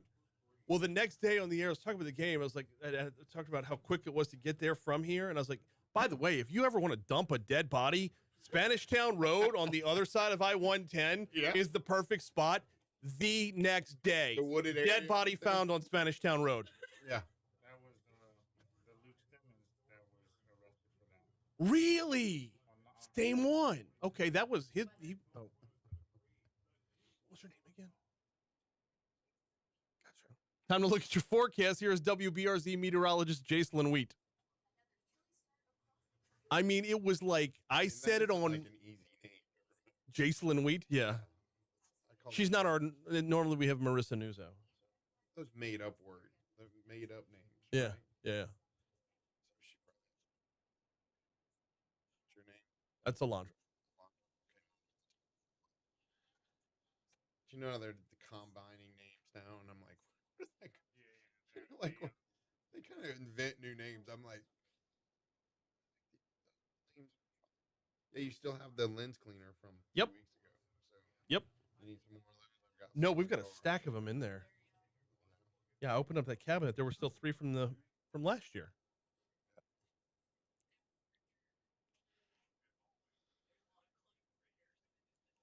Thank you. Moving the clutter. Surely they're not gonna like that. That's insane to cut it. It's 5 lanes. I just looked at it. Not how it's. No. He's a. I liked what you said there. Yes, it's time for Crimestoppers, and yes, it's time to welcome back in Joshua Fletcher. We're talking railroad safety again. Welcome back, sir. Thank you. Thanks for having me back. Okay, you sure you want to do this? Under unfortunate circumstances, I'm glad to be at with y'all, but you were on literally 2 weeks ago. Exactly. And we were talking about railway safety. And at the time, Louisiana was already one of the worst in the nation. Yes. Since over the course of those last 2 weeks, it has gotten worse.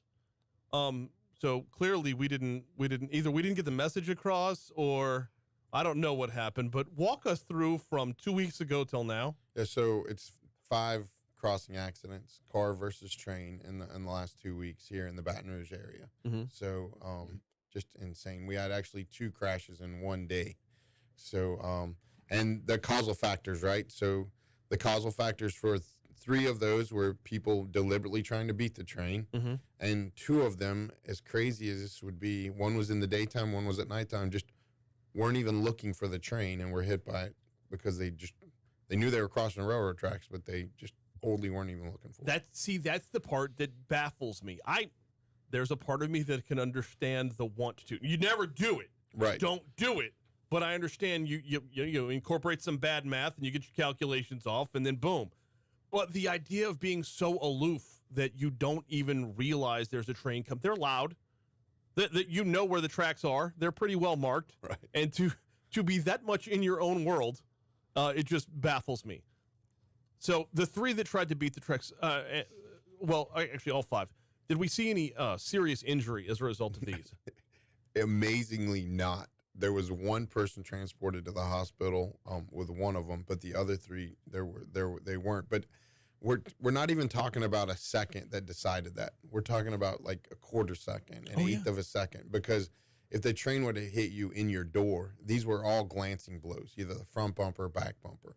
But if the train hit you in the B pillar, which is that middle part of your car, I mean, that all the energy that it takes to move the train is transferred through you and your car, and it's devastating.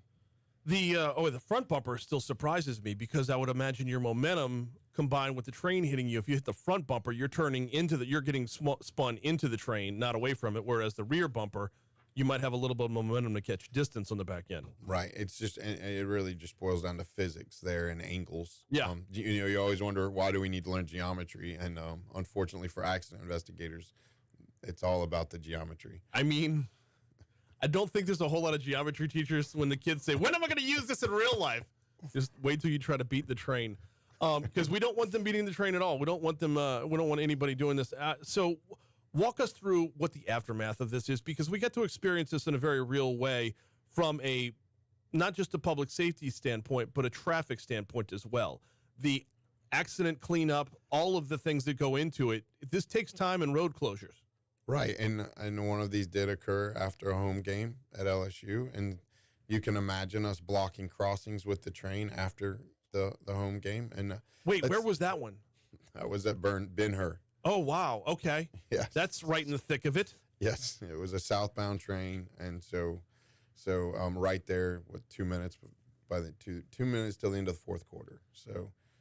Was this last week's game or the week before? Week before. Week before. Okay, so Mississippi State game. Yes. I mean, you had a decent crowd sticking around in the second half for that one. That was going to put a lot of people on the road all at once. Yeah, that's another thing. I mean, even if you're not worried, I guess, about your own life or the lives of your passengers, you do affect you. The whole last segment was on traffic. Yeah. When we stop a train in the middle of Baton Rouge, we have a giant impact on traffic, and you affect thousands of other people's lives and their agendas by making that foolish mistake of trying to beat the train. We got Special Agent Joshua Fletcher in talking about railway safety.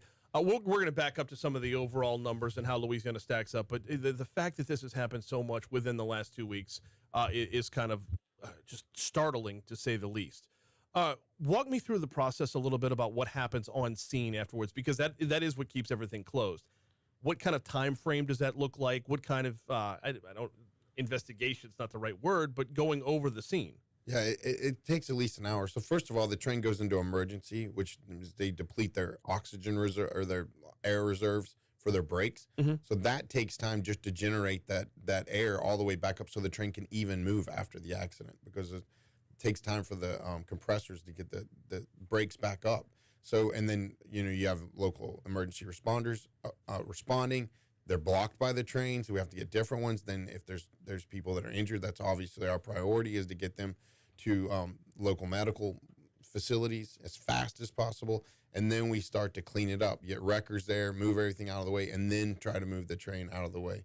But you're talking a train that's a mile and a half long. Okay, and that's another important part here, because when you talk about having to clean up an accident on one train crossing, on one railroad crossing, that train is not short. That train is still blocking so many other crossings backing up from where it started.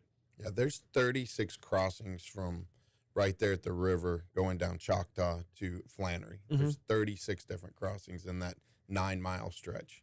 So it's a crazy amount of crossings. But you're always going to be blocking 3 or 4 crossings if the train stops anywhere in there. Yeah, 36 crossings over 9 miles. Just the simple math would tell you 4 crossings per mile, which would tell you that if a train is stopped, it's probably blocking 4 different streets. Right, and if that street happens to be Airline with the 7 lanes of traffic, it's insane. Or Oak Villa is another big one of the thoroughfares there. So, oh yeah, Oak Villa is one of those secret thoroughfares that only the locals seem to know about, but it's used heavily during the daytime.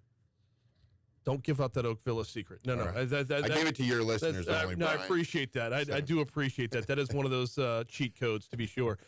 Let's back things up a little bit and talk about what we were talking about 2 weeks ago. Where does Louisiana rank when it comes to accidents?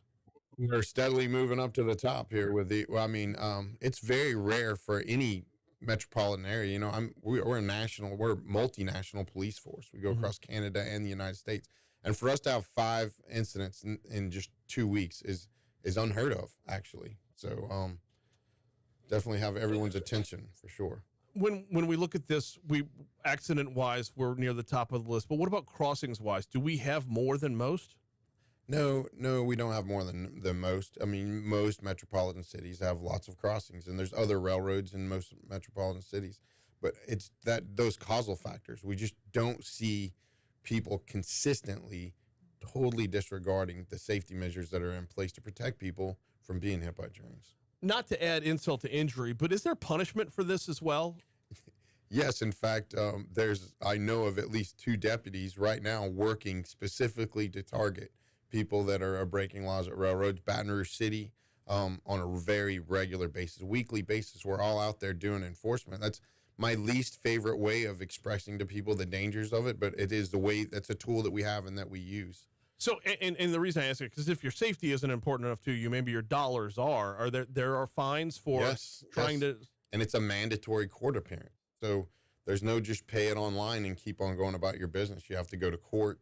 So that's going to delay you. You know, the penalties are stiff for that. It's a moving violation. It affects your insurance for years to come.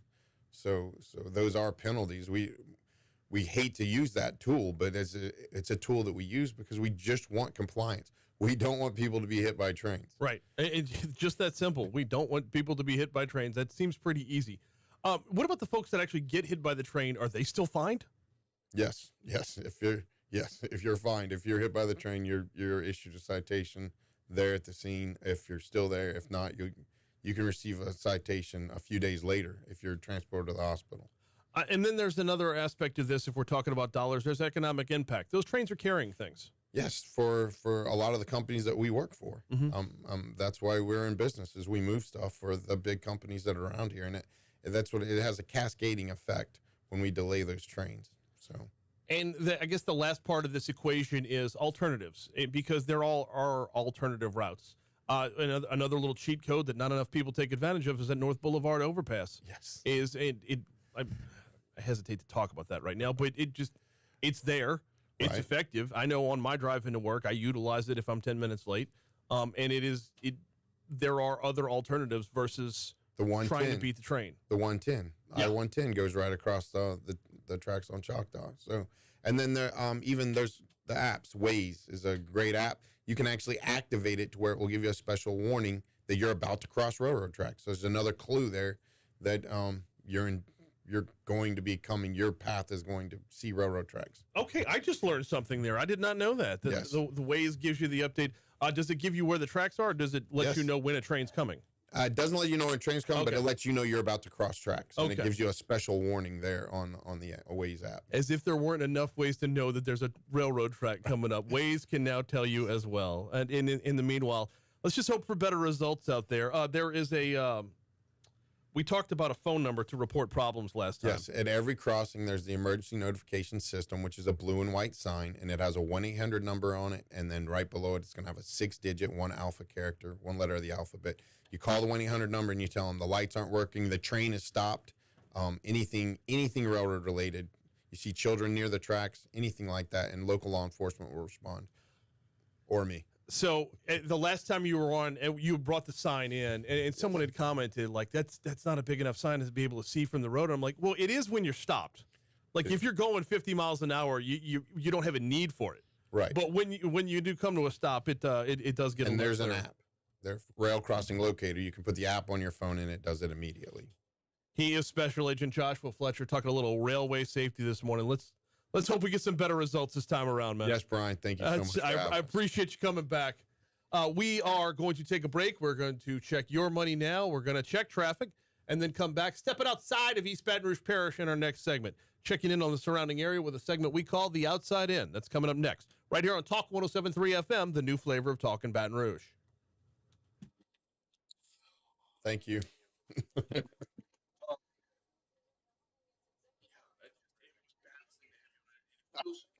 So weird. Okay. So after the Alley Rice killing, right, the chief was grossly, well, he wasn't misquoted, but they pulled the most egregious source. Yeah, part of the quote out to use it. And he said, there are alternate routes available rather than sit on a train. I'm like, the world, chief. Right. Yeah. So, but that's why I was like, oh, God, I really don't, like, it sounds like they're blaming. But it's legit. The fact that happened as well. Yeah, I know that and the problem there is the train. That's not our company, but when you're going into the yard, you go in at 2 or 3 miles an hour. It's super slow, and that's probably, I'm sure I know that's what it's. Yeah, and it's coming in there, and it's just, at 3 o'clock in the morning, that's not a crossing I'm going to go to in my police car, right? Because it's kind of a rough part of town, and it's poor. But 21-year-olds don't think like that. That's part of the problem. No. But Yeah, and I don't even think of it from a safety standpoint, but I think of it from a time standpoint. I don't want to sit here. We take the overpass. You know what? what's awesome to do is maybe you could come ride with us doing it with one of our enforcement, maybe. Okay. So you could come ride with us, and that way when you talk about it, you would see what we see from our point of view. Okay. So yeah, we'd love to. So come out there and ride with us. Can we do? I would social love media to while put I'm you. out I don't know. I think we can look at it. What's y'all's policy on that? I have the sheriff's office too, and they're somewhat relaxed. We don't. Y'all don't do ride-alongs, but as far as you. Yeah, I can ask them. I'll ask them.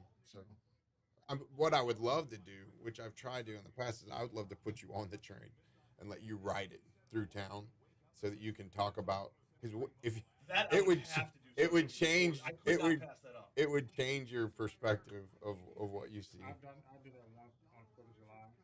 I rode on the phone, of course, I had earplugs, and just made sure the tracks were clear from Hollywood to South Boulevard, probably. Okay. Yeah, but I'd put you on Choctaw. We'd go down Choctaw, where those 36 crossings you would see. I mean, we wrote 27 tickets the other day in an hour. So that's people trying to beat a specific train. Yeah. So it's, I mean, it's. Can you get them at low conductor time too? Yeah, if I get permission, we'll do it up right. So I will petition for that. So yeah, let's do that. I would like you to tell it, your point of view. So yeah, absolutely, I'll do that for sure. Crazy. So I'm hoping through education, right? That's all you can do. I give you fair warning. I have my track record. The funny thing about the LSU track one record. is my police car was broken, and we don't have extra police cars like Baton Rouge City, so I had to be in a rental car, and I was in a white truck. Yeah. Just a plain white truck, and I had to go through all the checkpoints to get to the crash, and I'm like driving around the cones, and the cops like screaming at me, because you can't see who I am. You think I'm some idiot that just left the game. Right. And it was just a giant mess, and I'm telling you, she didn't see the train. I truly believe her. And she's like, drunk? But she was driving. The train was almost coming at her because she was coming towards Baton Rouge on Ben Hur, and the train was southbound. So she was looking into the headlights of the train because it's a skewed crossing. What's the trickle down effect to Nicholson from that? What do you mean? Like for traffic backups? Yeah, so we had Brightside and all that was blocked. Oh God! It was giant. I was getting horrible, dirty emails on my. Oh, I bet. From my good colleagues. At any point in time, did this driver say, "I wish that car would turn his lights off"? I mean, she said, "I saw the lights, but I didn't realize it was a train." And I'm like, there's an advance warning sign. I mean, this wasn't her first time on Ben Hur, right? So 18-year-old driver, just not. Mom and Dad bought her car and sent her to LSU. So hopefully scared straight after that. Good thing she's okay. Yeah. She's okay, and the boyfriend, I'm sure he was okay. He was transported, but I bet she doesn't drive again. So I'll drive, babe. I can promise you, she's not driving that car again because it's gone. Yeah, totaled. Yeah. Y'all be good. You too. Thank y'all. Appreciate it.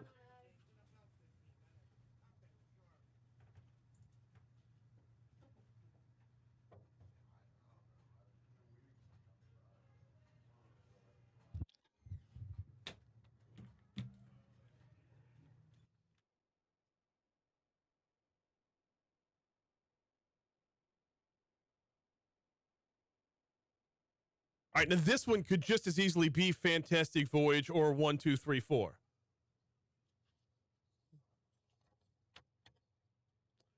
$7:55 Talk 107.3 FM WBRP. Mornings with Brian Haldane rolling right along. Thanks again to Special Agent Joshua Fletcher for talking a little railway safety as he did exactly 2 weeks ago. And in that time, we've had 5 train accidents from then till now. I mean, good night. He was telling me during the break about the accident on Ben-Hur with 2 minutes to go in the Mississippi State game, which ended up shutting down the intersection of Nicholson and Burbank. So if you're stuck in that traffic on Nicholson, so after the Southern game, there was an accident on Nicholson and an accident on Highland, and everybody was complaining because there's 200,000 people on the road, no way to get them out.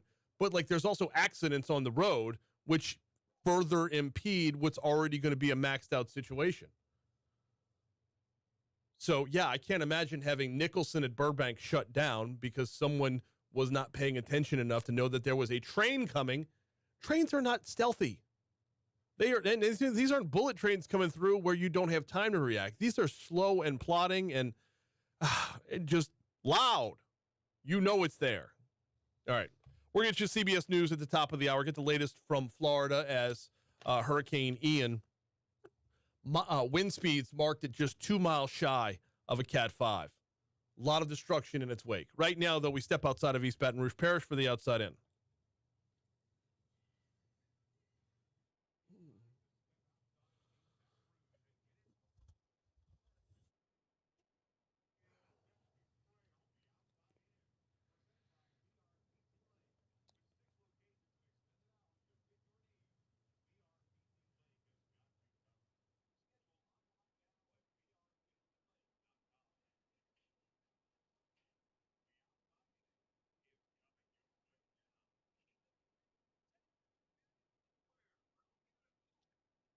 Today we start in Tangipahoa Parish. Embattled Judge Jeffrey Cash, who became internationally known, not unlike Pitbull, for awarding in a custody battle a child born from a rape to the rapist. He is once again facing backlash over decisions he made in a different custody case. It involves a 7-year-old girl who allegedly was molested by a registered sex offender and his brother last year. Both men, Rodney McGee and his brother Patch, were arrested for the alleged crime. Their cases are pending. By the way, despite their arrests, court records show Judge Cash made the child attend unsupervised visits with the child's mother at the home where the alleged abuse took place.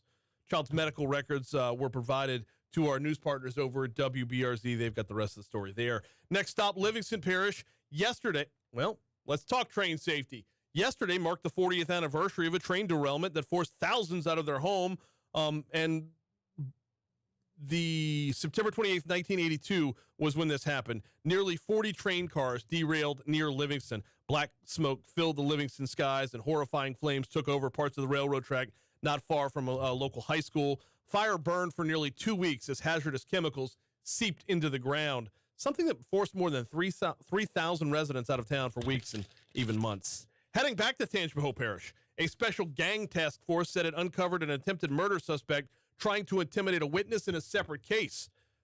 Quan Cyprian, 22 years old, was allegedly in jail when detectives learned of the scheme and added an obstruction of justice charge to the ones he's already facing, attempted murder and accessory after the fact of murder.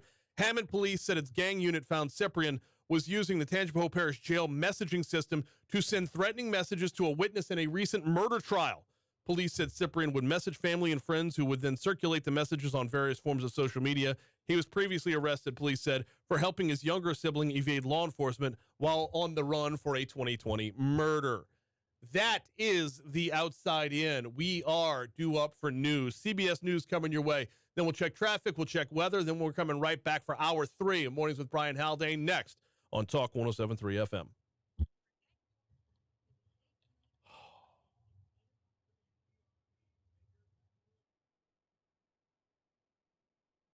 Wow.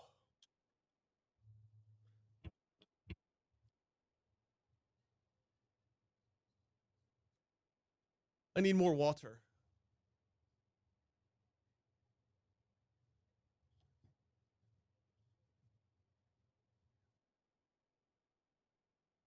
Did he say surfs up? Did that mother say surfs up?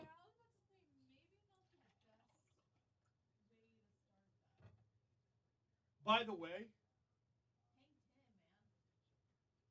way, I almost added a killer whale to the shark alligator rule. Did you see the picture floating around yesterday of an orca in the streets of Tampa? Oh, God. Wait, was that one wasn't real either, was it? The one of the orca was obviously Snopes is like, this is a fake. God help me.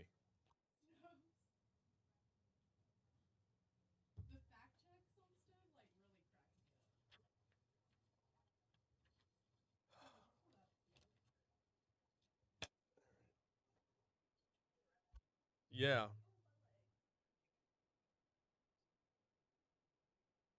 Deborah?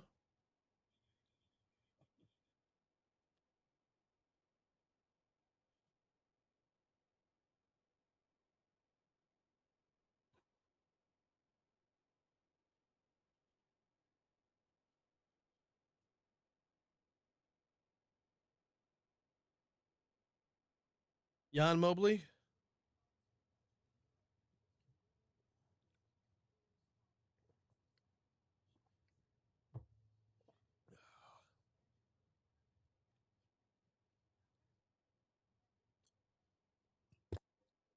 Oh, my word.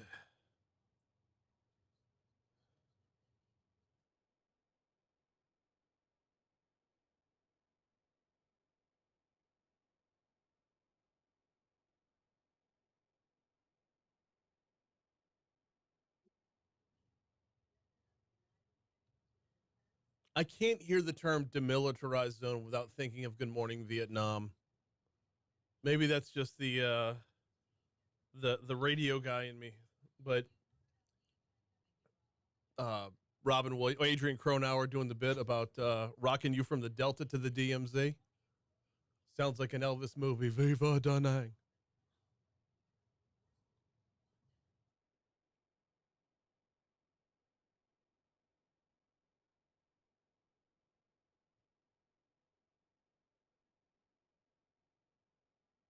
All right. I think we can officially say that Ian is now back in the Atlantic.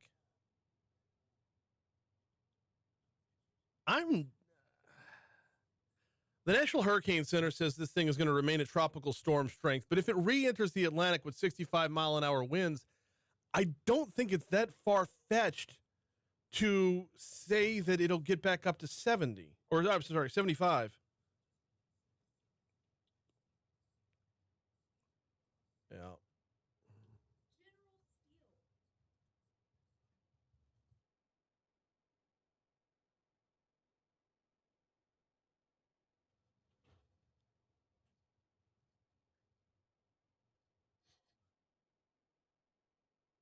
Whoops. Why do I keep misspelling Valerie? Valarie.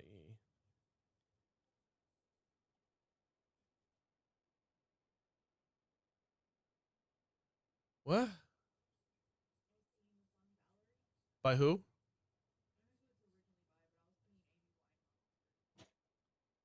Steve Winwood. And then, yes, but it is one of the best EDM songs ever when Eric Prydz sampled it for a song called Call on Me. And that video is borderline porn. Call on Me is one of my favorite songs. That doesn't sound the same.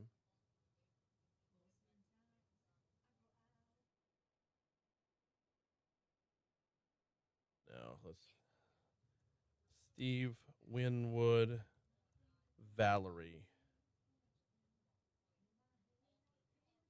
Yeah, that's definitely not the same song.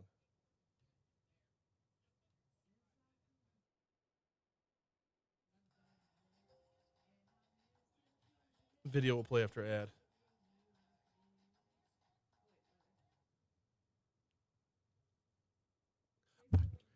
Time to take a look at your forecast. Here is WBRZ meteorologist Jacelyn Wheat. I can't remember the name. Jacelyn. Here you go. This song.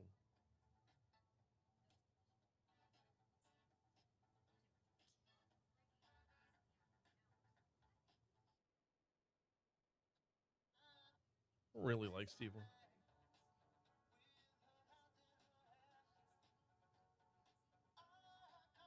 Let me get you.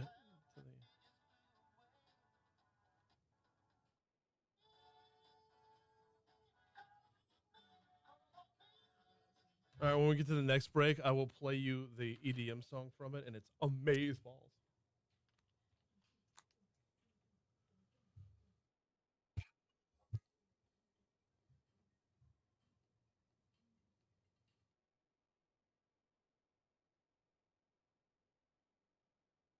.806 Talk 107.3 FM WBRP. Hour 3 of Mornings with Brian Haldane coming your way right now. Brian here with you. Alondra producing. Been a busy show thus far and not taking our foot off the gas anytime soon unless we approach a train, in which point we will respect the train. 5 accidents in 2 weeks. I mean, get it together, Baton Rouge. Thanks again, Taylor Sharp, hopping across the hallway to do a little fantasy football in our first hour, as well as Patrick Grimion in the first hour. So this was one of those ones with Patty G that I love digging in on, because that is what that segment's all about. When we talk business, when we talk business culture, when we talk entrepreneurship, and when do you turn the corner with your business? If you are a solopreneur, when do you turn the corner to remove the solo and hire somebody? Thanks to Chris Alexander from Louisiana Citizens Advocacy Group for talking a little I-10 this morning. Lively. Dude, Chris is going to come on a lot. I can't wait to find what other issues that they've dug in on, because that was just downright fun. And we will have him on again in the near future. But the LACAG is not a big fan of the project to widen I-10, and he was quite vocal about their issues. I'm already in contact with DOTD. For them to rebut, and we'll get that rolling probably early next week.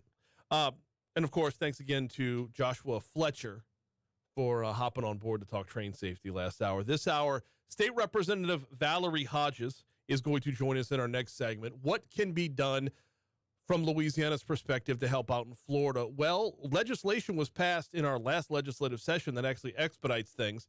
Governor John Bell Edwards signing off on some help before heading over to London for the Saints-Vikings game. That's not fair. Don't say it like that, Brian. There's an economic development trip surrounding the Saints-Vikings game, when you could use the Saints-Vikings game to launch so many other things. Talking with Lloyd's of London about insurance, talking about energy and energy production. He's got a lot going on. He's not just going over there to see the Hoodats and maybe catch a little of Justin Jefferson, hopefully not having a reason to do the gritty. And then we'll wrap up with author Scott Turow. Now, actually, we won't wrap up with author Scott Turow. We will have author Scott Turow. And then in the last segment of the show today, if you're not watching on YouTube, you're going to want to be watching on YouTube.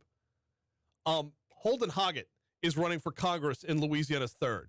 He came on the show a couple weeks ago, and I'm not going to lie, not as media savvy as he could be yet. He's new to the game, and he's feeling himself out a little bit, getting to know the ropes of the interview and interview process, and he's getting there. But dude's got a passion for the 3rd and a passion for getting Clay Higgins out of office. Conservative Republican, said he believes in a lot of the same things Higgins believes in, but believes that Higgins has abandoned his district in order to just kowtow to the former president, Donald Trump. He's got a new ad dropped yesterday, and if you haven't seen it yet, you absolutely have to. You know what? I was going to tease it more, but I don't want any spoilers at all. If you haven't seen this ad, pray for your soul. Oh, it's so good. That's all later on, though. Right now, 60 seconds from now, we will have This Day in History. I do have to remind you about the folks over at St. James Place. If you are approaching retirement, if you are looking to enter that stage of your life, give St. James Place a look, please. 215-4500 is the phone number, 215-4500, or check them out online at stjamesplace.org. They've got a fantastic campus over there, Lee, close to Highland. If you think of St. James Place as a nursing home, zoom out. All-inclusive life plan community. They are a retirement community. If you're approaching retirement, you don't have to be retired yet. Get yourself in now where you can take advantage of all the amenities, from the packed social calendar to the wonderful care they will give you when the time is right. But they do have independent living as well, and make the most of approaching your retirement years by checking out stjamesplace.org. St. James Place. Live life well. Time for This Day in History. Let's go.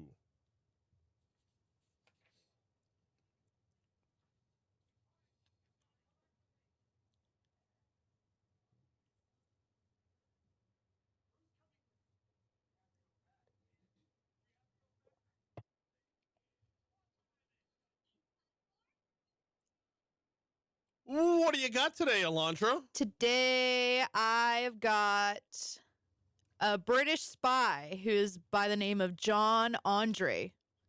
He was court-martialed, found guilty, and sentenced to death by hanging on this day in 1780.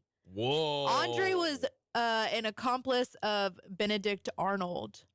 Ooh. So he had been captured by patriots John Paulding, David Williams, and Isaac Van Wart 6 days earlier, and they found incriminating papers stashed in his boot. Where is his movie? I've got incriminating papers in my boot. Got him in my boot. Where is his documentary? Where is his 8-part Apple Plus series? We hear about Benedict Arnold all the time. What about John Andre? John Andre. Yeah, with all the way up to the hanging, and like how he was just with an accent over the E. Right, accent aigu. Jean Andre. What else went down today? 29, the first units of the London Metropolitan Police appear on the streets of the British capital. The city's first modern police force, aka the Bobbies, in 1829. London went all the way up till 1829 without having cops? Yep. All right. Yeah, just straight anarchy over there. All right. And they called them Bobbies. Yeah. Crazy. Yeah. Roberts just felt awkward. Yeah. In 1916, American oil tycoon John D. Rockefeller becomes the world's first billionaire. A billionaire in 1916? That's crazy. Yeah, like you have no limits at that point. Yeah. 1918, after a 56-hour-long bombardment, Allied forces breached the so-called Hindenburg Line, the last line of German defenses on the Western Front during World War I. Okay. In 1939, Germany and the Soviet Union agreed to divide control of occupied Poland. Okay. Germans taking everything west, the Soviets taking everything east. In 1941, the Babi Yar massacre of nearly 34,000 Jewish men, women, and children began on the outskirts of Kyiv in the Nazi-occupied Ukraine. Wow. Yeah, okay. Crazy. 34K. In 1977, Muhammad Ali beats Ernie Shavers by unanimous decision over 15 rounds for the WBA, WBC, and the ring heavyweight boxing titles. Him. In 2005, Judith Miller is released from a federal detention center in Alexandria, Virginia, after agreeing to testify in the investigation into the leaking of the identity of covert CIA officer Valerie Plame. Remember that? Yeah. And in 2021, Britney Spears' father, Jamie Spears, is suspended as her conservator by a judge in Los Angeles after claims of abuse. So in 2021, on this day, Britney was free. Nice. I'm going to need some help on birthdays and deaths because I didn't have that many. Oh, there's plenty. In 106 BC, Pompey the Great. Pompey? Yeah. Not Pompeii? No, it's Pompey. Pompey? Yeah. Just sounds Are like you trying to tell me I'm wrong? It's Pompey. It just sounds like one of Barney the Dinosaur's friends. Well, his name is Pompey. I don't know Pompey what to and tell you Baby about Bop? it. Yeah. Yeah. If you remember, he died yesterday, so he died a day before his birthday. In 1931, Anita Ekberg, she's an actress. In 1935, Jerry Lee Lewis. There you go. And in 1985, Calvin Johnson. Megatron. Yeah, Born today. Megatron. Oh, I born got on more. this day. I've got more. Bryant Gumbel is 74 years old today. Cool. Yeah. Kevin Durant. Oh. Born on this day in I'm not a fan of 1988. him, so I don't really care. Tony Curtis. American I actor saw Tony that. Curtis. Born on this day. Oh, no, sorry. He died on this day. Yeah, he did. Yeah, I don't like the way this website does this, where they jumble them all together. So Britannica? Yeah. Yeah, I don't like that either. Yeah. Enrico Fermi, Italian-American physicist, was born on this day. And, Jack and Jill went up there. Nope, not going to do it. Andrew Dice Clay. Uh-huh. Happy birthday, Dice. Okay. I don't get why you did the whole Jack and Jill thing, but... we got to leave it right there. 1913, Rudolf Diesel, the inventor of the diesel engine, died on this day. No relation to Vin? No. Okay. Family. Yeah. That's all I had for death. Well, we also had Tony Curtis, as I had mentioned errantly a minute ago. And there was another... Miguel de Cervantes was born on this day. Oh. Yeah, the author of Don Quixote, which is a fantastic book that I reference more often than I should. Henry Ford died on this day. The second. The second. Yeah. Yeah. And there was one more that died on this day that I knew I wanted to get to, and I'm not seeing it now because Britannica is a garbage website. Well, it's National Police Remembrance Casey Day. Stengel. Okay. Yeah, longtime baseball player and manager. Yeah, it's National Police Remembrance Day, and it's also National Coffee Day, so yeah. All right. We're way long for a break. Let's take that break now. I'll come back. We're going to talk with State Representative Valerie Hodges next.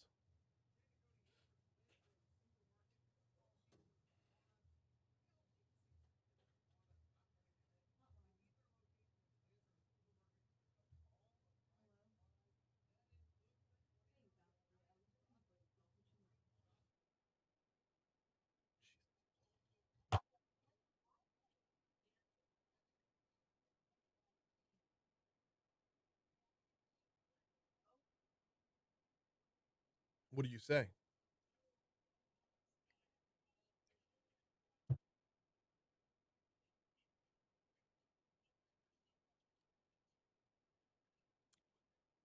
So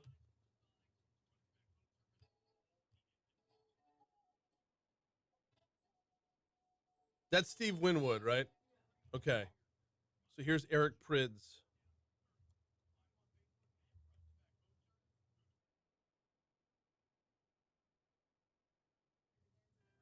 After the ad. Oh, I'm going to opt out.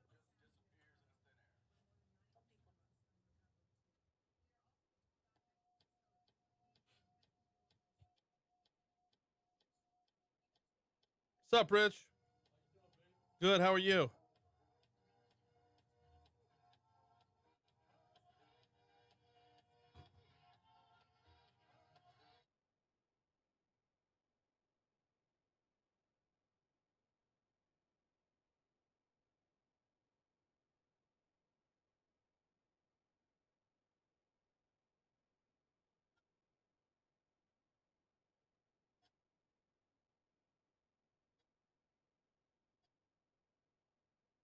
I mean, you can't help but like pick up the pace on the run. Like you go from at about 4.5 miles an hour to being at like 6.5 miles an hour, which is a pretty stiff jog.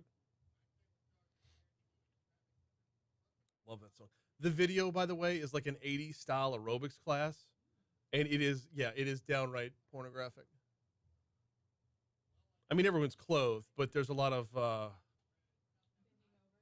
bending over, pumping of the hips, arched backs.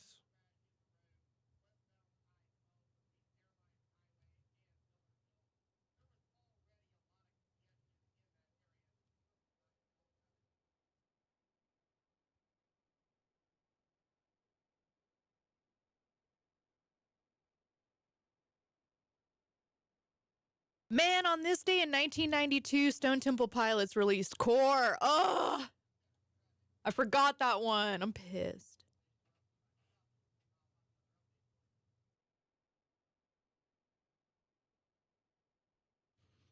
And Alice in Chains released Dirt on this day. So that's a little added thing for YouTube. Can't believe I forgot that.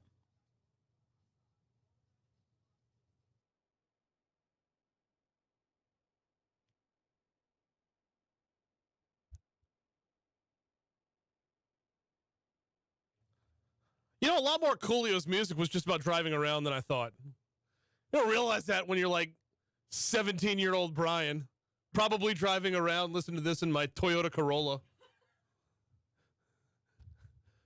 Coolio passing away at 59 years old. That's why he's got the bumpers all morning long. We've got actual business to tend to, though. Hurricane, very nasty hurricane, Ian, crashes through Florida. And it's all eyes on Florida at this point. So let's turn to State Representative Valerie Hodges, who actually passed legislation in a recent session that would help facilitate interstate coordination in times like this. Representative Hodges, good morning. Welcome back to Talk 107.3. How are you? Hey, I'm great. How are you? Doing very well. Glad to have you on this morning. And this is one of those times where the work y'all do in the state capitol comes to life in a very real and a very real and a very human manner. It does. It does, Brian. And I want to thank you for having me on for a few minutes this morning and ask that your listeners would join me and others who are praying for Florida. We know the devastation that they're waking up to this morning. Unfortunately, we have dealt with it so many times, and they need our prayers to get through this. And so I just want to thank you for letting me come on and talk about this. Not only do we need to support them with our prayers, but also with resources. And that's what I wanted to let your listeners know. Some people may not know about some legislation that we passed, but what we're seeing in Florida underscores the importance of that legislation. It was actually it's Act 548 or HB 388. And what it does, it allows GOSEP to work with entities like the Cajun Navy and other entities. It actually establishes a registry for volunteers that could be deployed by GOSEP or their parish, and it would give them credentials, badges, and they can even coordinate sharing of equipment with GOSEP. And so what we're seeing right now, I don't know if you heard this yesterday, but I had reached out to the governor's office and GOSEP and urged them to deploy whatever we could as soon as possible and take swift action because of the devastation that they're going to deal with. And yesterday on Fox News, Governor Ron DeSantis actually gave a big shout out to Louisiana, and he said that I welcome those battle-hardened veterans from Louisiana because the people from Louisiana have the experience to respond. And I thought that was it really was a blessing to me to hear him say that. And because we worked very hard on that legislation, and we had some pushback on it, but we got it passed.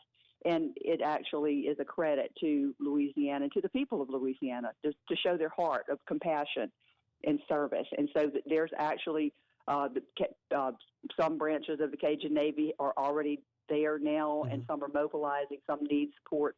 But I just want to encourage your listeners, if they can, to donate to that, get supplies, just like what we needed in 2016. I mean, we didn't have access to water, right? And people came from all over and brought water.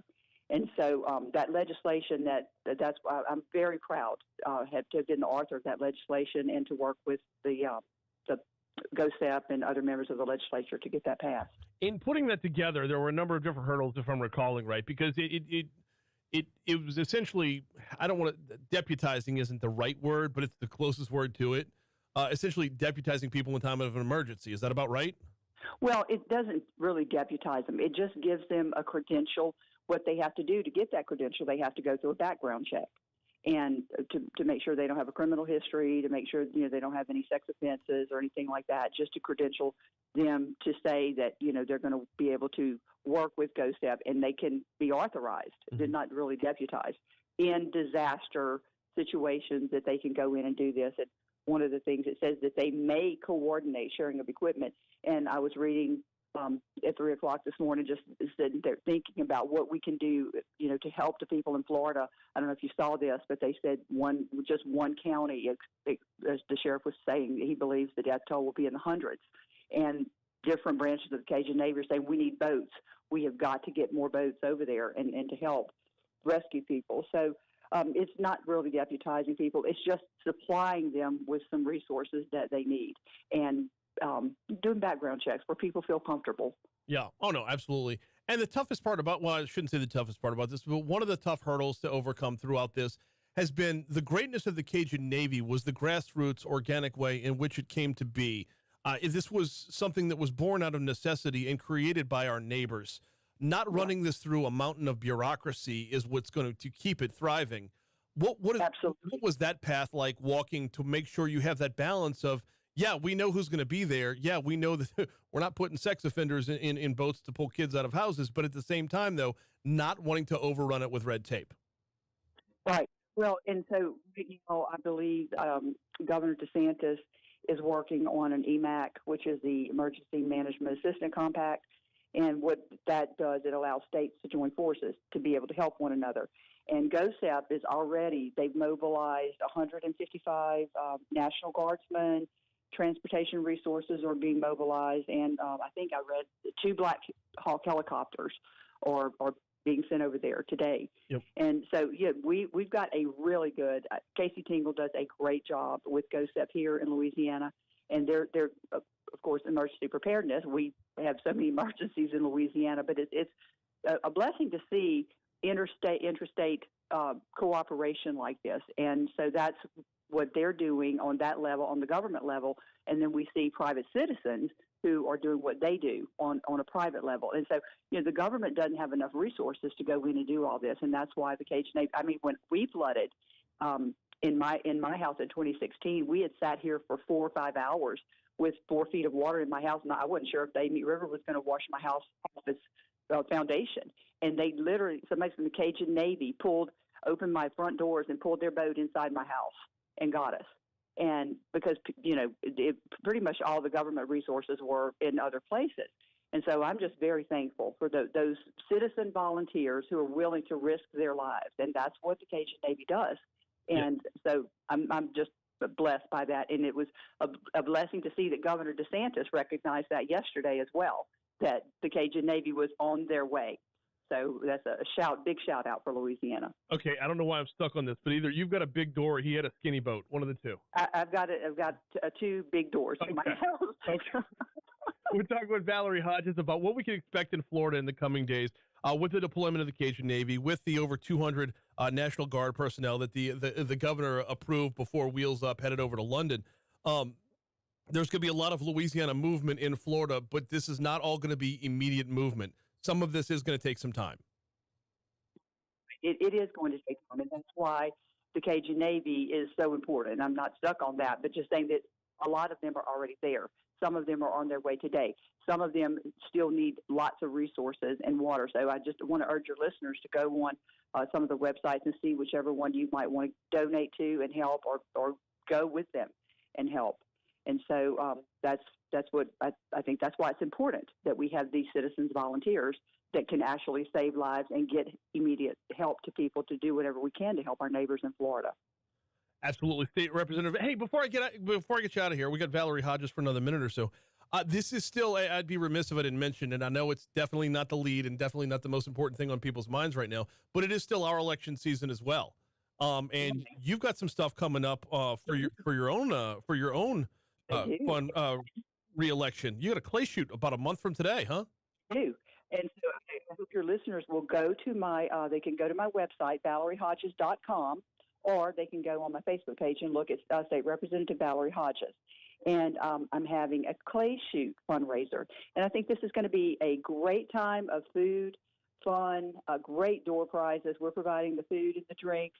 And it's really a family event at Riverside Sporting Clays here in Watson. Mm-hmm. And not only can they come out and enjoy this beautiful, hopefully we'll still have great weather, but they're going to be supporting a true conservative Republican with a proven record. Brian, you know that. You can look at my proven record and see that I am truly a conservative, and I'm not wishy-washy on my votes. And so I need support. I'll be running for re-election next year, and just want to ask your supporters, your listeners, to come out and support this. And it's for a great cause and a lot of fun. She is State Representative Valerie Hodges. I always appreciate the time and the insight. We will talk to you soon. Thank you so much, Brian. Have a great day. You do the same. Thank you. And yeah, obviously, our own election season is going to not be the lead anytime soon. Sending National Guard troops to New Orleans, listen to me. It's Florida is totally going to be the lead in the near future, but it is still on the calendar nonetheless. Yeah, up to 245 Louisiana National Guardsmen deploying to Florida. The governor got this done before, like we said, before Wheels Up yesterday in the aftermath of Hurricane Ian. You heard the story in our news at the bottom of the hour. You're probably going to hear it again right after CBS News. Lieutenant Colonel William Saint said they're providing 2 helicopters, 2 movement control teams, a horizontal engineering company, and light to medium truck support. That horizontal engineer company, when I was talking with Valerie a minute ago about some of this stuff is going to take time, this is going to be up to 155 personnel to help provide engineer support in the areas affected post-landfall.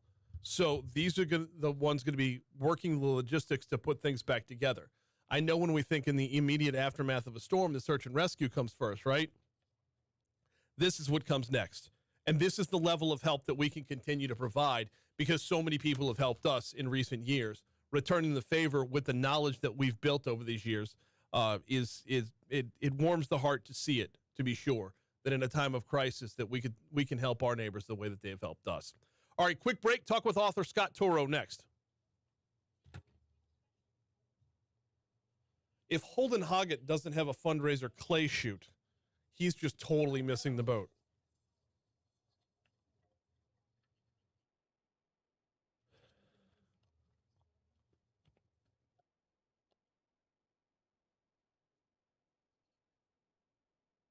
So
there's going to be another there's going to be a Sex in the City reboot.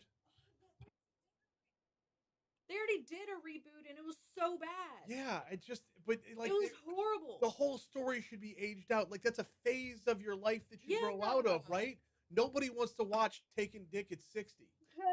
But like, first of all, they killed Big in like the second episode. They did? Yeah. How dare them? Yeah. He had a heart attack because he was riding his Peloton too hard. Like, it's so stupid. It's so stupid. And then they send, what's her name? The lawyer, Miranda. She's in college, right? She goes back to college to like earn her doctorate or some shit like that. And then like her professor's black. And then so like, then they start doing this thing about like microaggressions. You know how like shows these days are in your face about like being woke or whatever? Okay. Sorry. No, you're good. Yeah, no, it's stupid. They already did a remake and it was terrible. Nobody watched it. Yeah, I watched some of the original show when it was out. I love the original. She wore me out. She wore no. It yes, it is a girl thing, but there are storylines there. There are stories to be told that don't have to be just for girls. Yeah, true. But eventually, she gets effing exhausting. Yeah, it's all Carrie. It's Carrie. She's like the issue. I'm like she should have stayed with Aiden instead of like going back to Big and all this like. Right. Stupid. Like Big was over there like playing games with you, dude. Aiden loved you. And he was like real about it. And Big's over here like leaving you hanging. But it's just so what they don't realize throughout that series is they portrayed women in a very, very negative light. I like it. I like the show.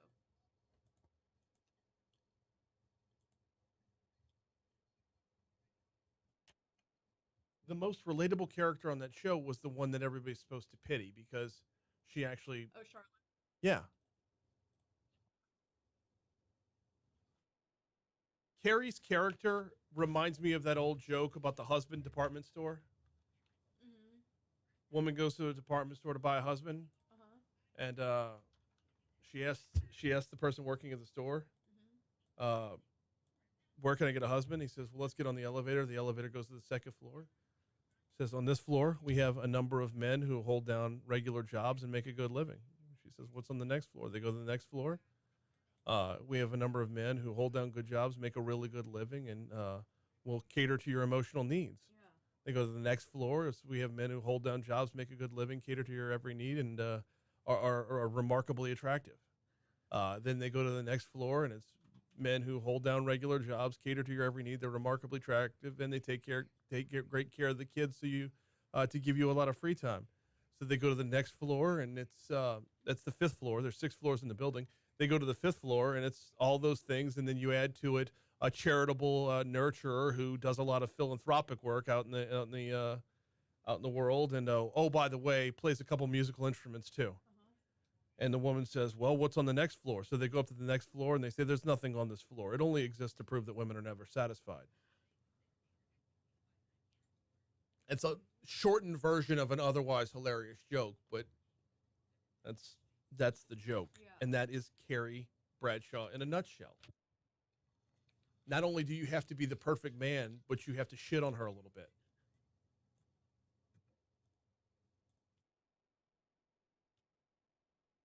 I don't know. I don't think that I asked for too much. Do what? No. Don't get me wrong. Obviously, yeah. But like, that's how Carrie Bradshaw was portrayed. Right. That is not a good look for women. She just loves shoes. Again, not a good look for women. It's not. Oh wait, weather. Yeah. Is that interview head and tailed? Okay. What up?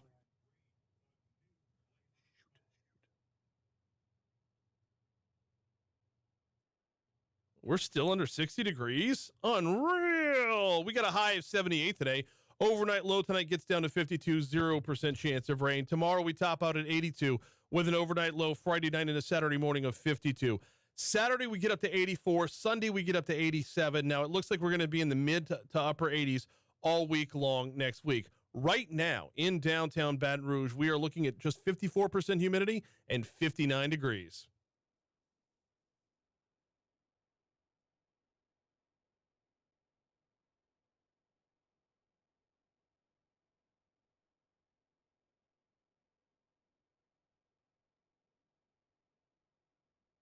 So pleased to be joined by my next guest. I love the intrigue. I love the storylines. I love the different layers. The book is called Suspect.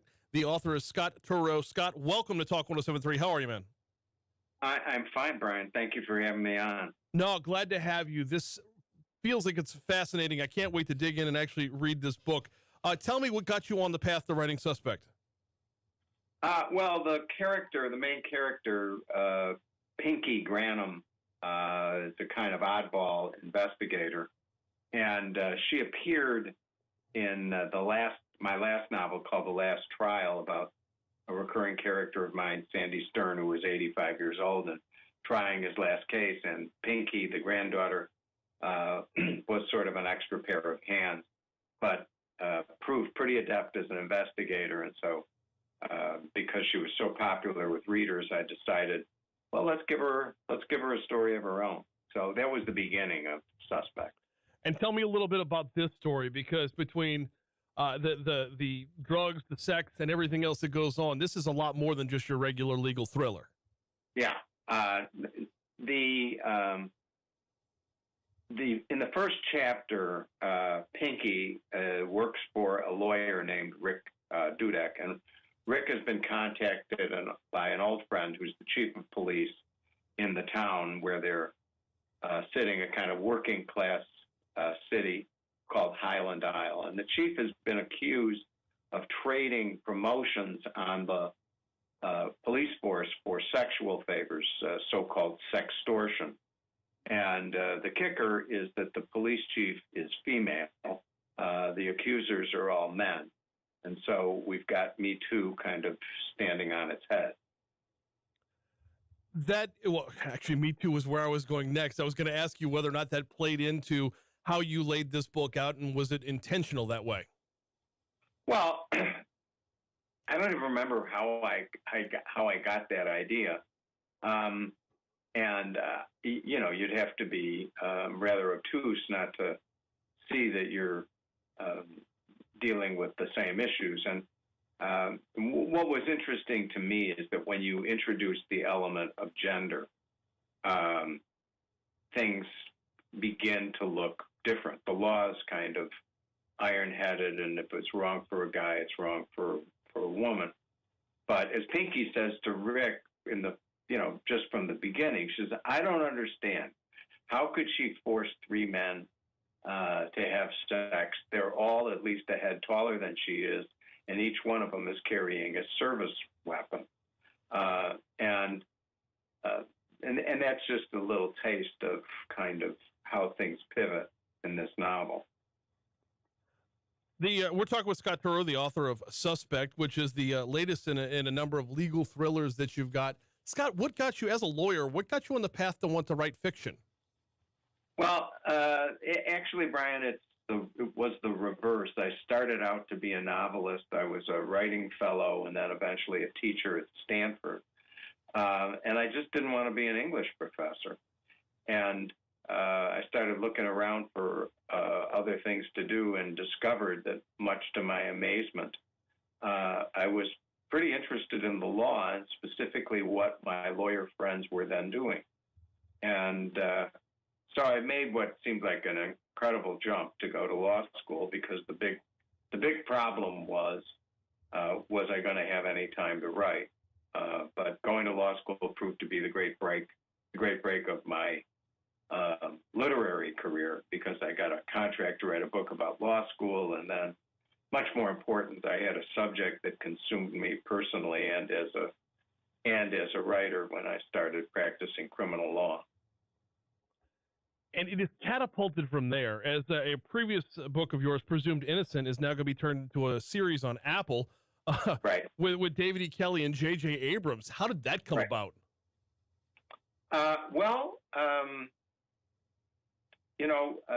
A young man, Dusty Thomason, who's a writer and a novelist and screenwriter and works with J.J., called me about redeveloping Presumed Innocent. About 3 weeks later, David Kelley, whom I've known for a couple of decades now, called with the same idea.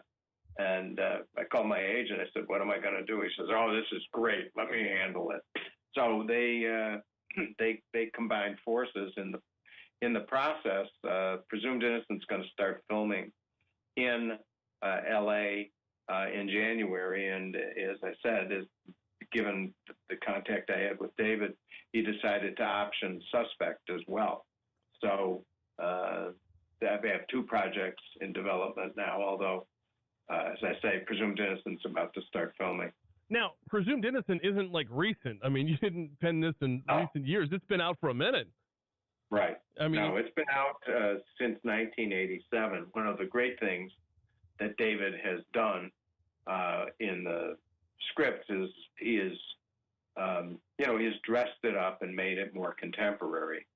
And along the way, that involved some changes.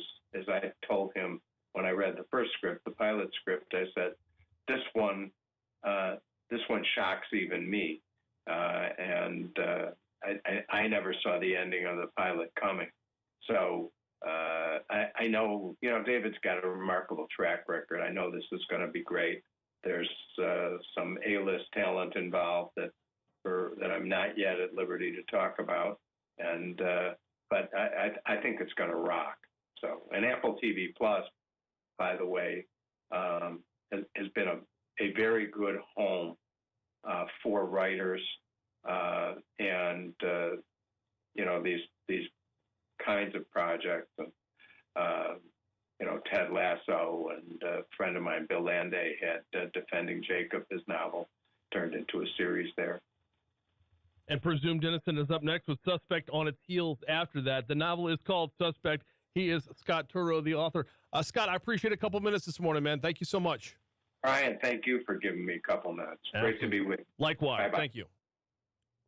Fun stuff. And that's it's going to be good when it's going to Apple TV. They put a lot of effort into that. He referenced the Ted Lasso on the back end. I didn't realize that there was crossover there. So, hey, visit Baton Rouge's new K-7 school, Great Hearts Harveston, is at Live After 5 this week. Great Hearts Harveston is providing a fulfilling educational experience that will inspire and shape students into the best versions of themselves, setting in motion growth that will continue the rest of their lives.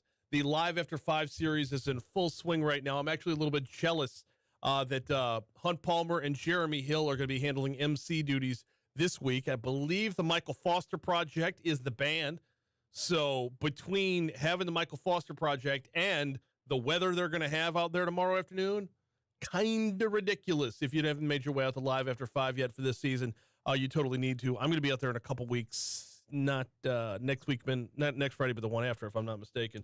Also, thank you to Finney Firm, a voice for. Okay, Alondra, you were supposed to tell me how to pronounce this. We talked about it yesterday. For what? For the Justicia, is that right? Oh, Justicia. Justicia, not Justicia. Finney Firm, a voice for Justicia, a bilingual Baton Rouge law firm specializing in immigration law, personal injury, criminal defense, and family law as well. Get on out to Live after 5. Yeah, that weather's going to be so great for it, and you can never go wrong with the Michael Foster Project. All right, thanks again to Scott Turow for hopping on. Actually, thanks again to all of our guests. Got a couple minutes left in this segment, so let's go check back in with a little bit of the aftermath of Florida and what we can expect in the coming days from what is left of her, now tropical storm Ian. It is still a tropical storm. The latest numbers that came out were about an hour ago, and it has maximum sustained winds of 65 miles per hour. Ian is pretty much back in the Atlantic right now. It is on the eastern coast of Florida right now, pretty much back in the Atlantic. Now, what it's going to do is it's going to continue northeastward, and overnight tonight into tomorrow morning, it's going to start to make a turn to where it's going north to northwest. By tomorrow afternoon, tomorrow evening, it's going to cross back onto land again, this time in South Carolina. Not nearly with the level of force that it hit Florida, and it hit Florida with a lot of level of force. We're seeing reports that maximum sustained winds missed Category 5 status by 2 miles per hour.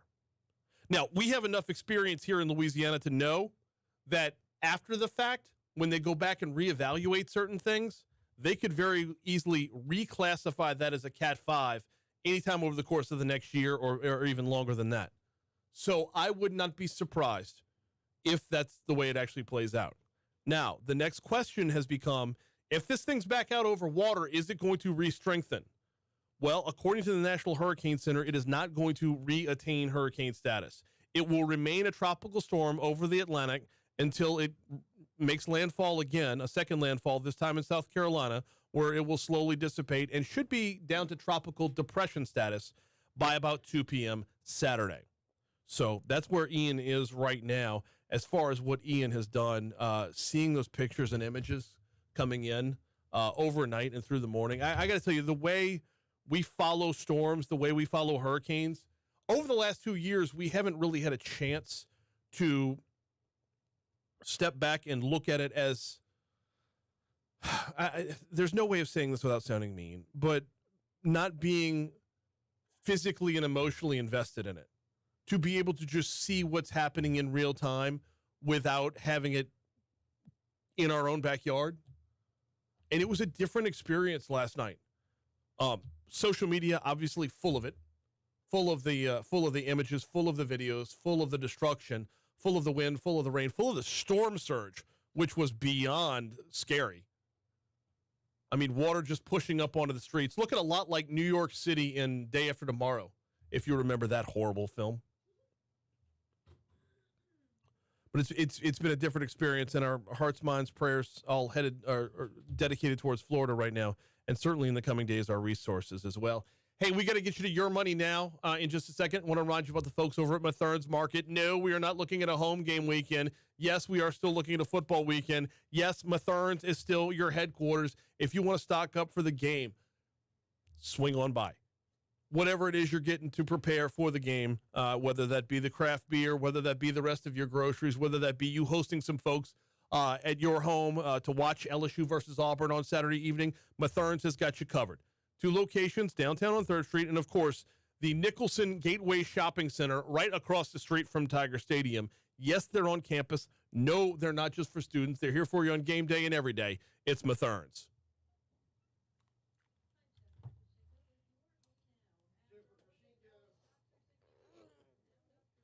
Oh, I cannot stretch enough this morning. It's like I'm eventually going to start doing real stretching, like cramping. Mm-hmm.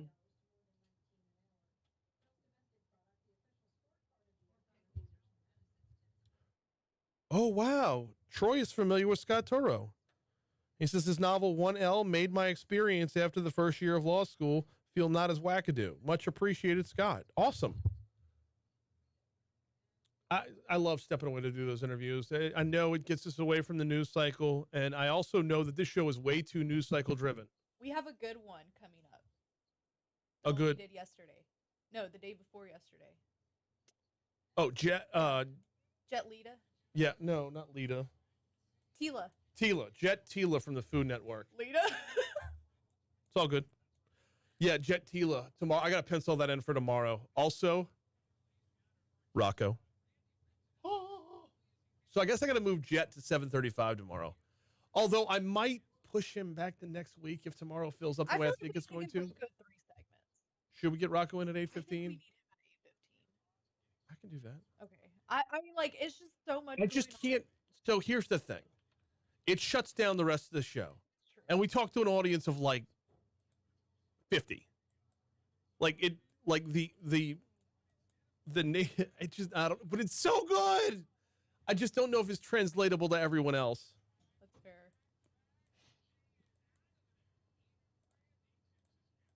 Rocco told Brian to tell me that he'll be here on Friday. Yes, he did. What up? I don't think you've done Zealand unless I missed it. I have not. Okay.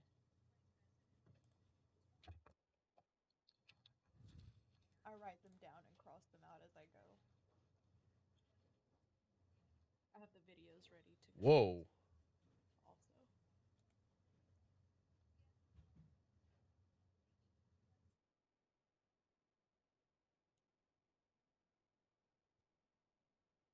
Oh, that's the news reporter. Never mind.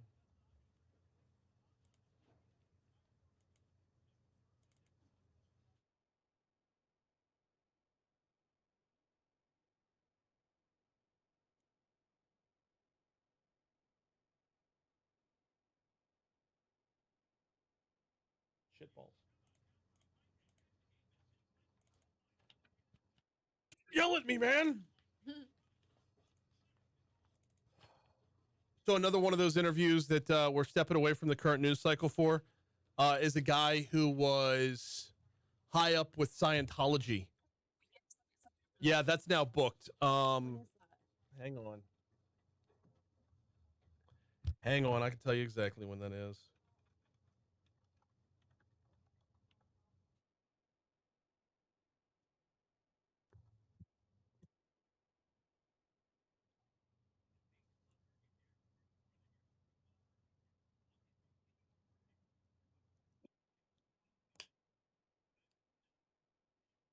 So Troy does law. So Troy's a lawyer. Yes.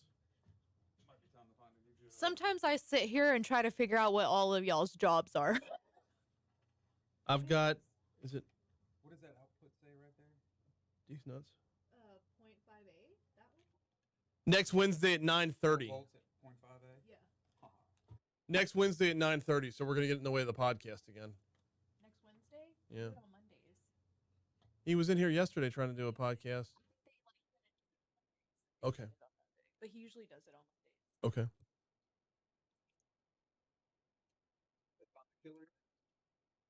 Hmm? Ashley Babbitt. I don't know who Ashley Babbitt is. They still don't know who killed her. But they found her? No. Not yet. Yeah. Yes. But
But yeah, I talked to a couple people throughout the week. Nothing on the record yet.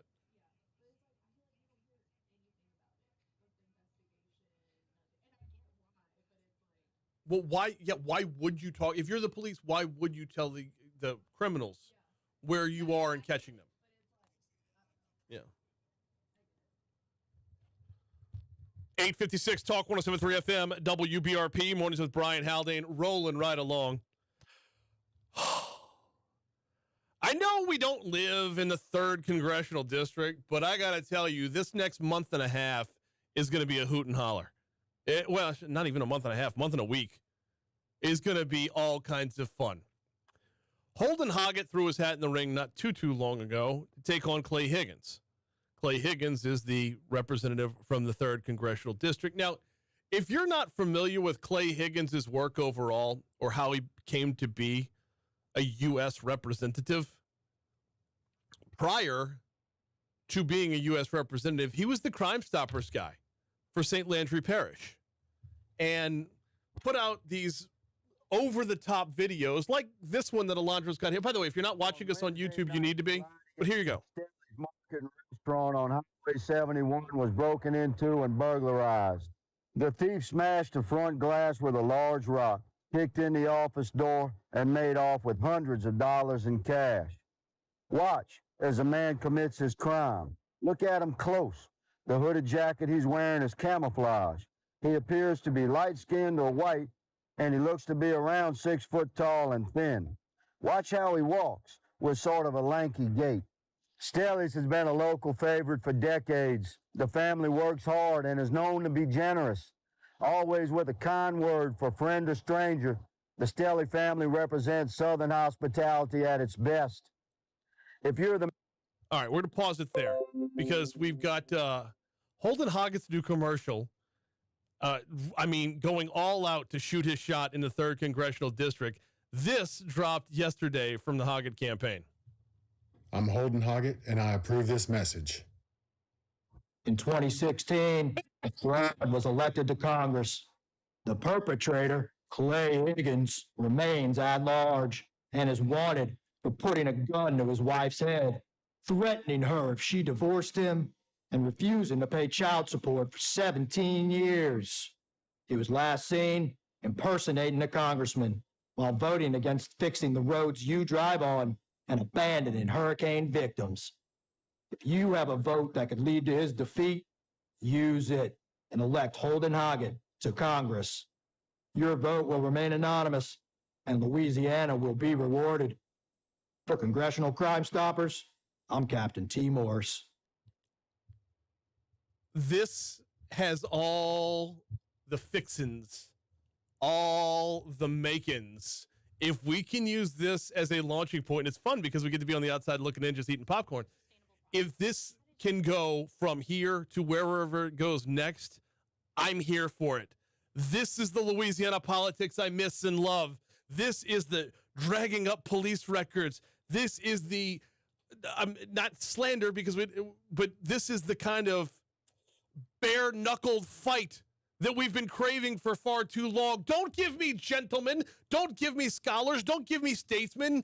Give me a death match. That's it for us today. We will see you tomorrow.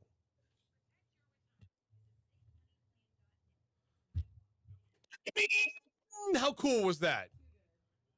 So he didn't look a whole lot like Clay Higgins, but there was enough similarity there to where it was just fantastic. I do wonder if they run across problems by using the name Crimestoppers.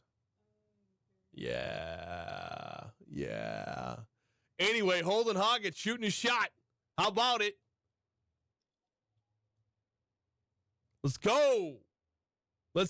Rip the shirt off and throw. Fisticuffs, baby. All right, we'll see y'all tomorrow.